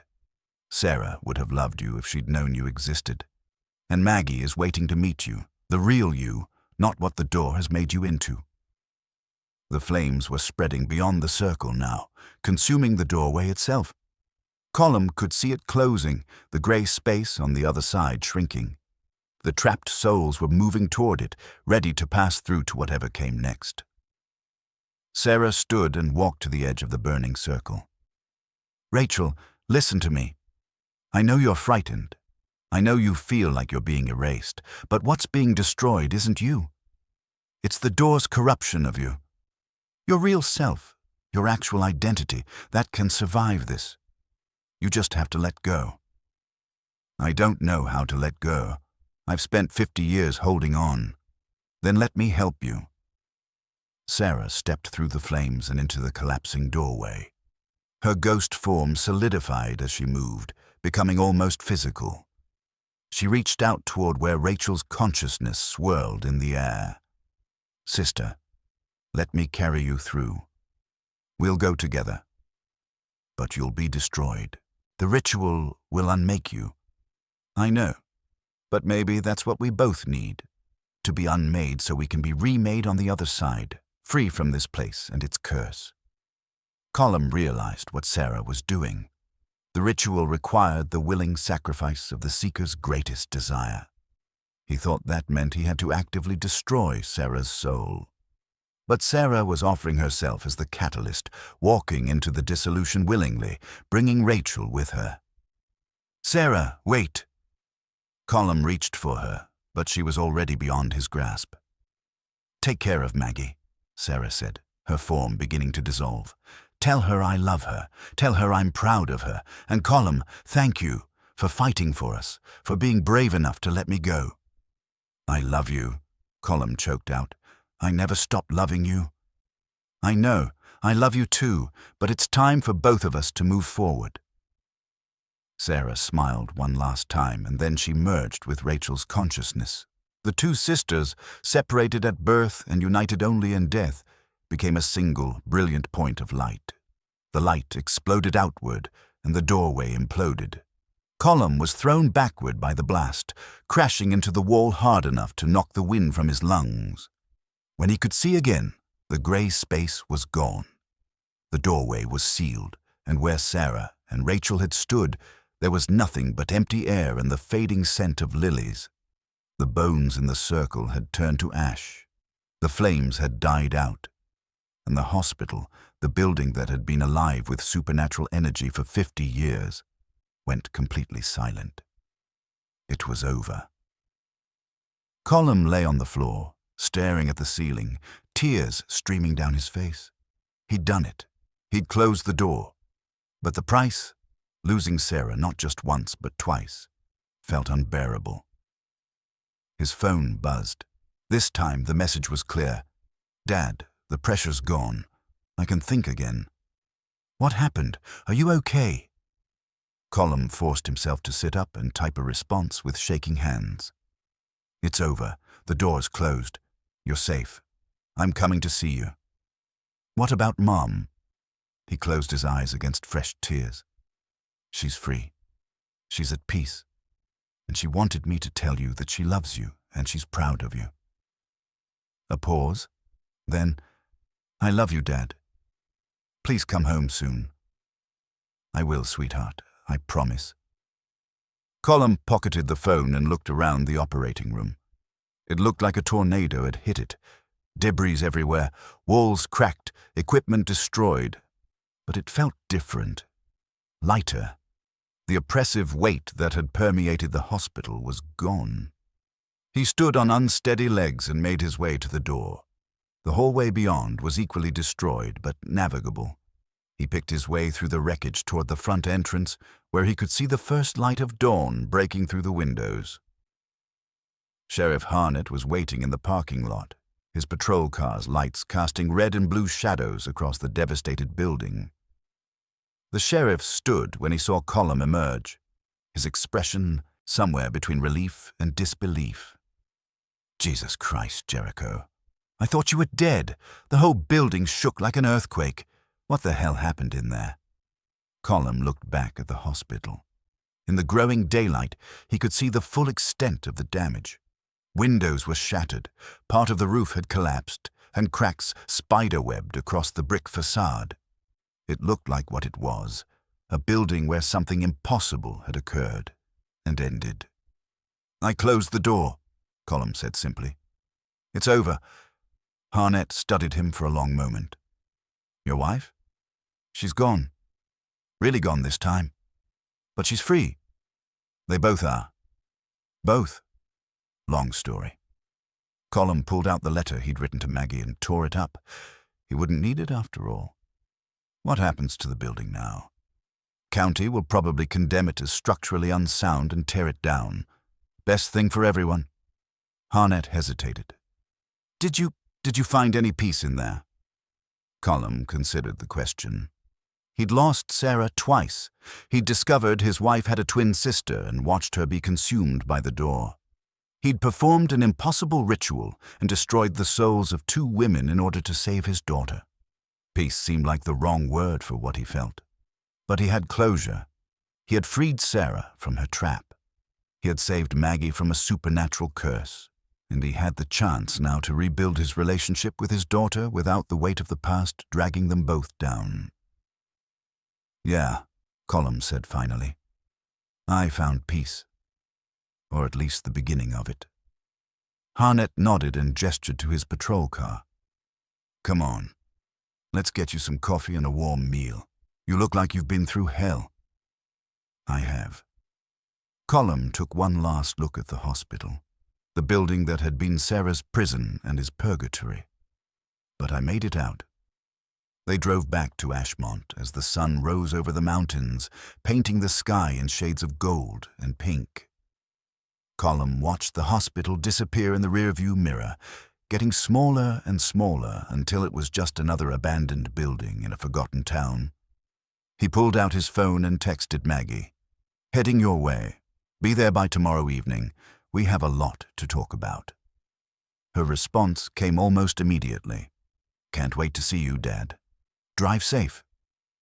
Colm smiled through his exhaustion. The road ahead wouldn't be easy. He and Maggie had years of pain to work through, wounds to heal, trust to rebuild. But for the first time since Sarah's death, he felt like healing might actually be possible. The door was closed. The dead were at rest, and the living finally had a chance to move forward. The drive to Portland took Colm 18 hours, broken only by brief stops for gas and coffee. He didn't trust himself to sleep yet. Every time he closed his eyes, he saw Sarah dissolving into light, heard Rachel's anguished scream, felt the hospital tearing itself apart around him. So he drove through the night and into the next day, watching the landscape change from Montana mountains to Idaho, plains to Oregon forests. He'd texted Maggie his ETA. She'd responded with her address and a simple, "I'll be home, take your time." But Colm didn't want to take his time. He'd wasted 2 years already. 2 years of silence and separation when he and Maggie could have been healing together. He wasn't going to waste another minute. Portland appeared on the horizon just as the sun began to set on the second day. Colm followed his GPS through city streets to a modest apartment complex in the southeast part of town. He parked in front of Building C, Unit 204, and sat in his truck for a long moment, gathering his courage.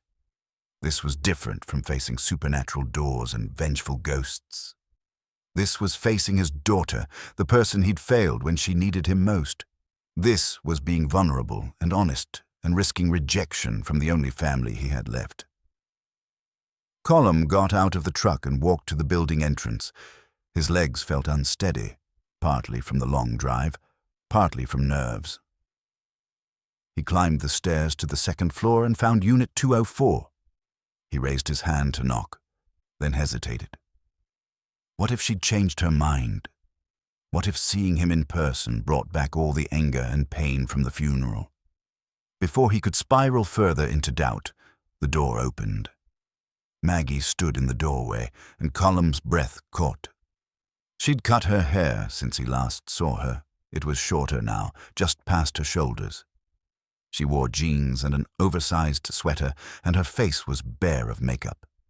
She looked so much like Sarah that for a moment Colm couldn't speak. But this was Maggie, his daughter, alive and whole and standing right in front of him. "Hi, Dad," she said softly. "Hi, sweetheart." They stared at each other for a heartbeat, 2 years of silence stretching between them. Then Maggie stepped forward and wrapped her arms around him. Colm held his daughter and felt something break inside him, not painfully, but like a dam finally giving way. He sobbed into her shoulder, and she cried against his chest, and they stood in her doorway holding each other like drowning people holding a lifeline. "I'm sorry," Colm managed to say. "I'm so sorry for everything." "I know," Maggie whispered. "I'm sorry too." They eventually moved inside the apartment, a small one-bedroom that Maggie had clearly worked hard to make homey. Plants filled the windowsills, books lined makeshift shelves, and photographs decorated the walls. Colm noticed that most of the photos featured Sarah laughing, Sarah holding baby Maggie, Sarah on the beach during one of their Oregon coast vacations. Maggie caught him looking. "I couldn't throw them away. I tried after the funeral, but—" "You shouldn't throw them away. She was your mother. She loved you more than anything." Colm touched one of the frames gently. "Keeping her memory alive isn't betrayal. It's honoring what she meant to us." They sat on Maggie's worn couch, and Colm told her everything. The hospital, the journals, Eleanor Voss's experiments, the discovery that Sarah had been Voss's daughter, that Maggie carried a supernatural legacy in her blood. The appearance of Rachel, the twin aunt Maggie had never known existed.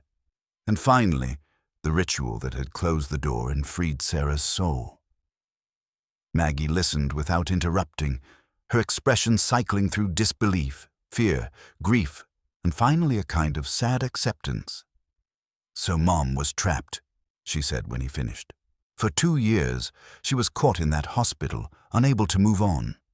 Yes, but she's free now. I made sure of it. And this aunt I never met, Rachel, she's gone too. She merged with your mother at the end. They went through the dissolution together." Colm met Maggie's eyes. I hope that they're somewhere better now. Together finally as the sisters they should have been." Maggie was quiet for a long time, processing. "Finally," she said, "the dreams I was having, they've stopped completely. Since the night you did the ritual, I can sleep without seeing Mom calling for help. That's because the door's closed. It can't reach you anymore. But I can't reach her either, right? She's really gone." The question hung in the air between them. Colm wanted to lie, to offer comfort, to say that Sarah was watching over them from some spiritual realm. But he'd promised himself he'd be honest with Maggie from now on. "I don't know what happens after we die," he admitted. "I used to think I did. I saw enough death in the ER that I developed theories. But after everything that happened in that hospital, I realize I don't actually know anything about what comes next." He took Maggie's hand. "What I do know is that your mother loved you with everything she had.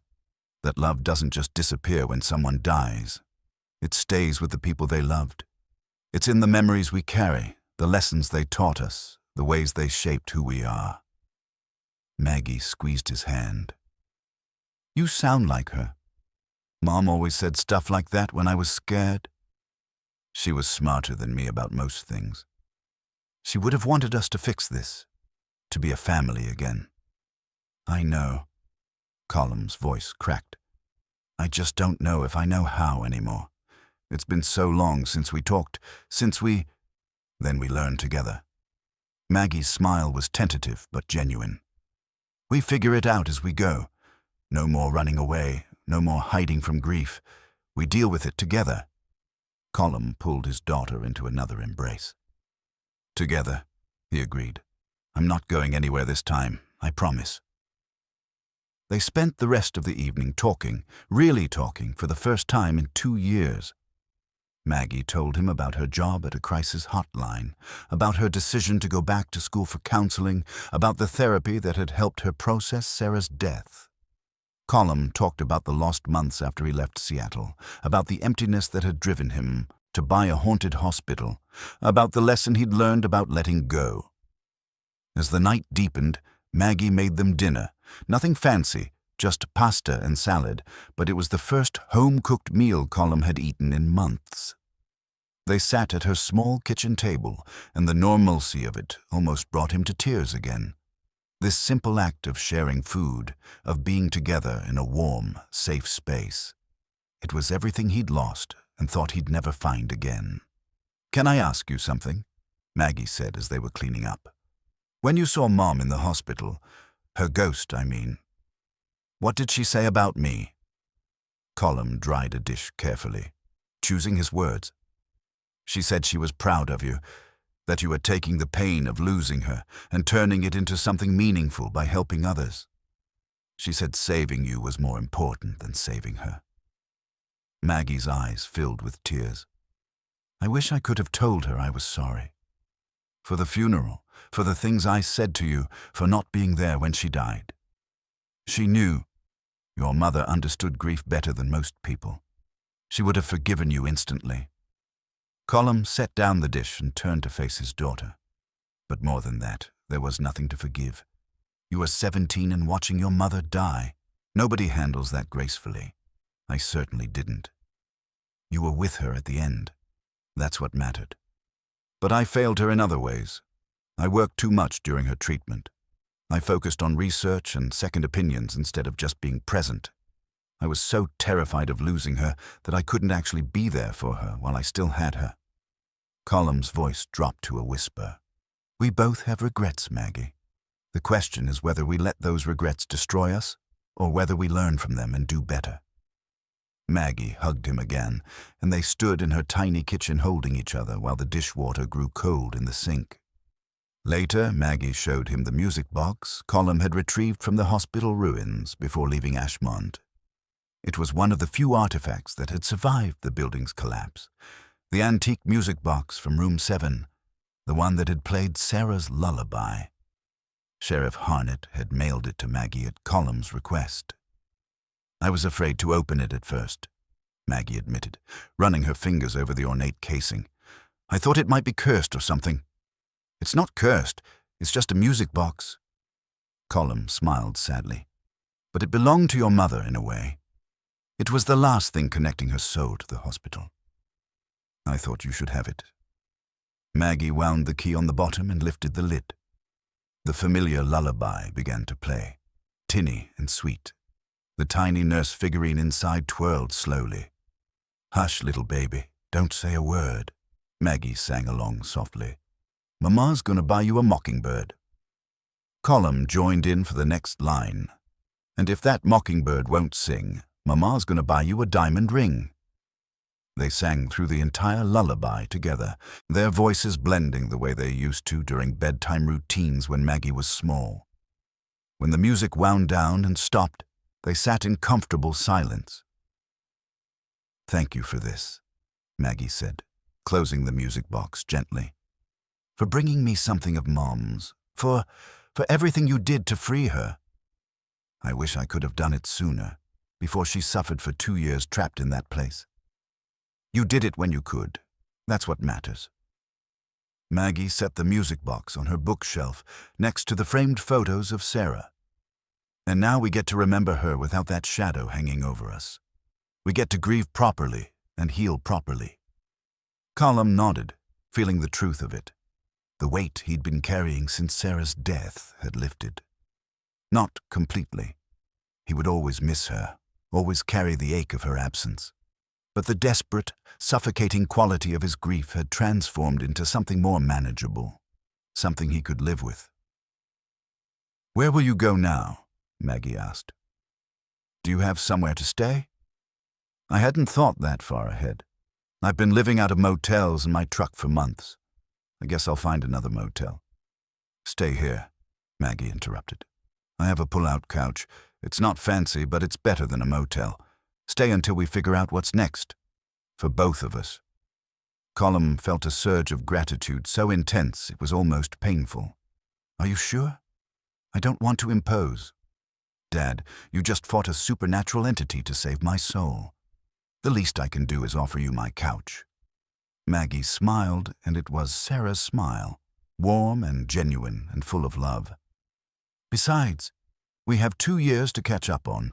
That's going to take more than one evening." They made up the pull-out couch together, finding clean sheets and a spare pillow. As Colm settled in for the night, Maggie paused in the doorway of her bedroom. "Dad, I'm glad you came. I'm glad we're doing this." "Me too, sweetheart. Me too." After Maggie closed her door, Colm lay in the darkness of her living room and let himself feel everything he'd been holding back. Relief that Maggie was safe, grief that Sarah was truly gone, exhaustion from the journey, both physical and emotional. And underneath it all, something he hadn't felt in 2 years, hope. The door was closed, the curse was broken.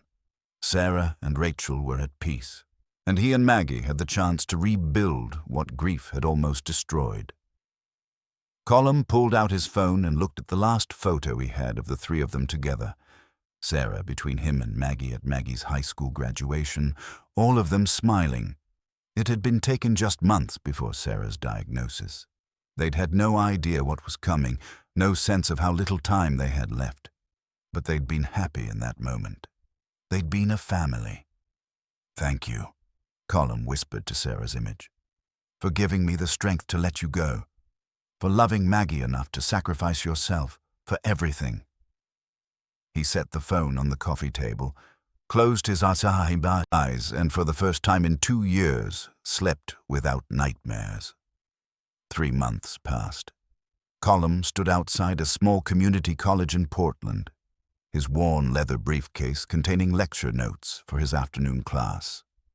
He'd taken the teaching position 6 weeks earlier, after Maggie had helped him update his resume and convinced him that his years of ER experience made him qualified to teach emergency medicine to aspiring paramedics and nurses.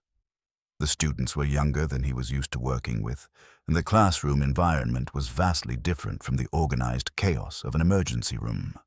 But Colm found he enjoyed it. There was something deeply satisfying about sharing knowledge without the life-or-death pressure of actual trauma care. He could teach students about shock management and airway control without watching anyone's life hang in the balance. And he was sober. 93 days without a drink, attending AA meetings twice a week, working the steps with a sponsor who was a retired firefighter with his own stories of loss and recovery. It wasn't easy. Some days the desire to numb the pain was almost overwhelming, but Colm had learned that running from grief only made it stronger. His phone buzzed with a text from Maggie. "Still on for dinner tonight?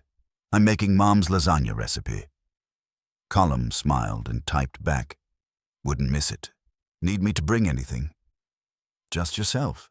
And maybe that story about the patient who swallowed a harmonica, the one you told me last week.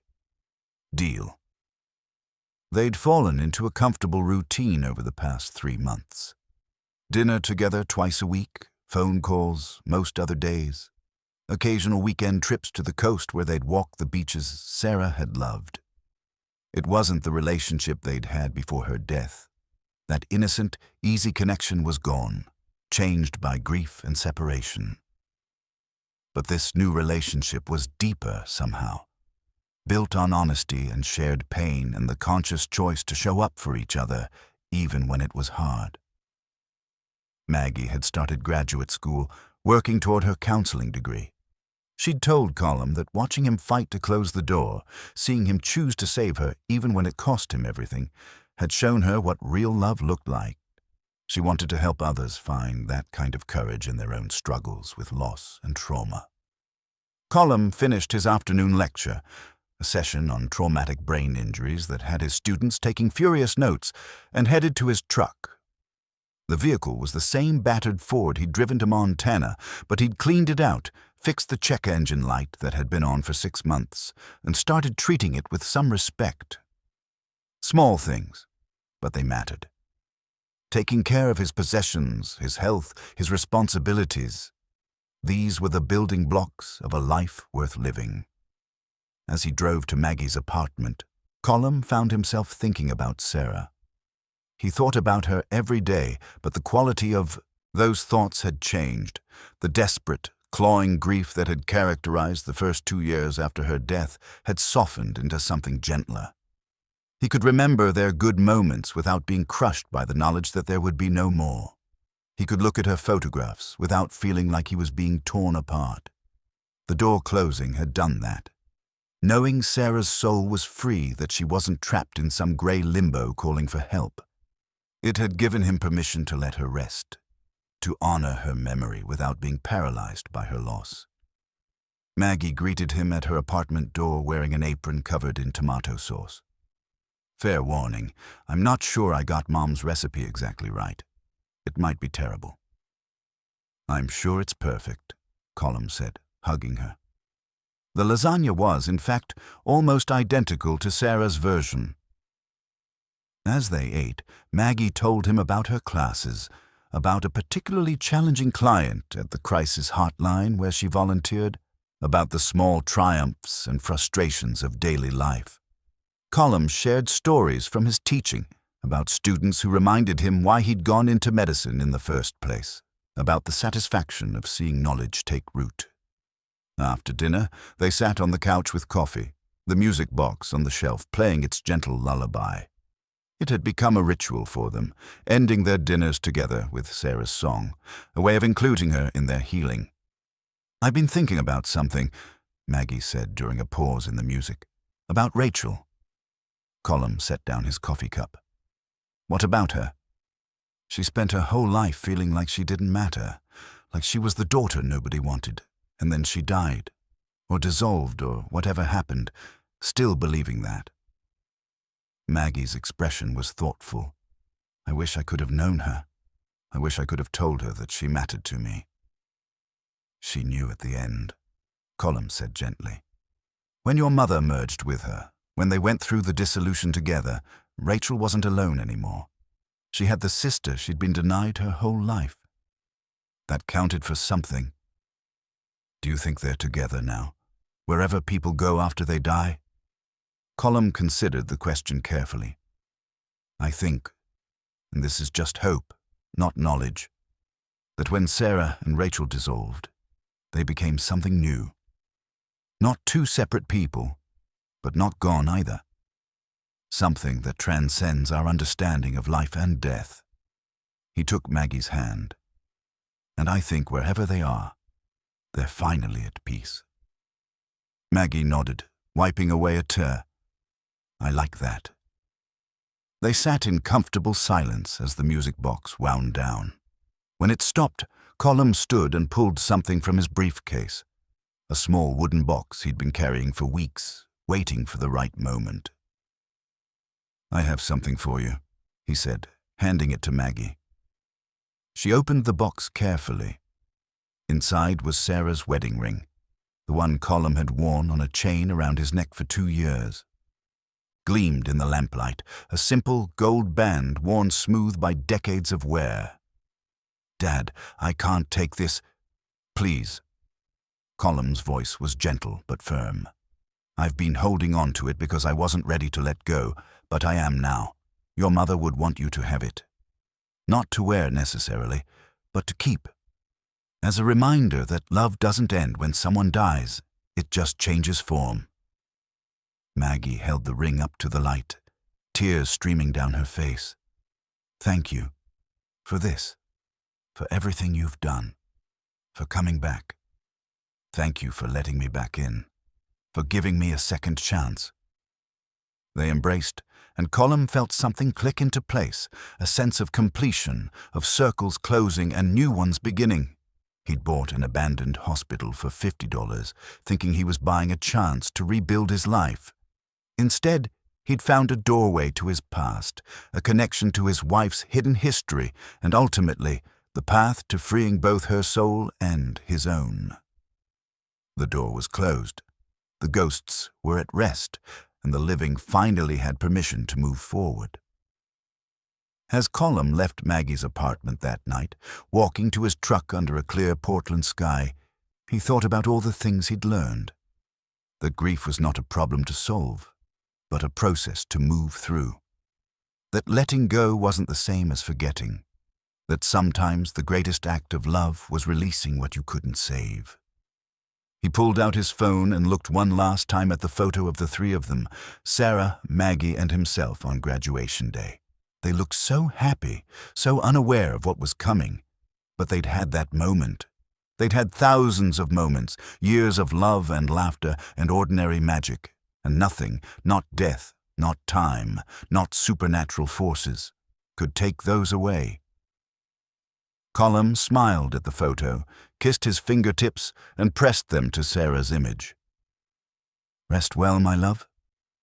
We're going to be okay." Then he put the phone away and drove home through the city lights, toward whatever tomorrow might bring. The past was honored. The present was manageable. And the future, for the first time in 2 years, held possibility. Some ghosts needed to be laid to rest. Some bonds needed to be rebuilt, and some men needed to learn that saving others started with saving themselves. Colm Jericho had finally learned all 3 lessons, and in learning them, he'd found his way home.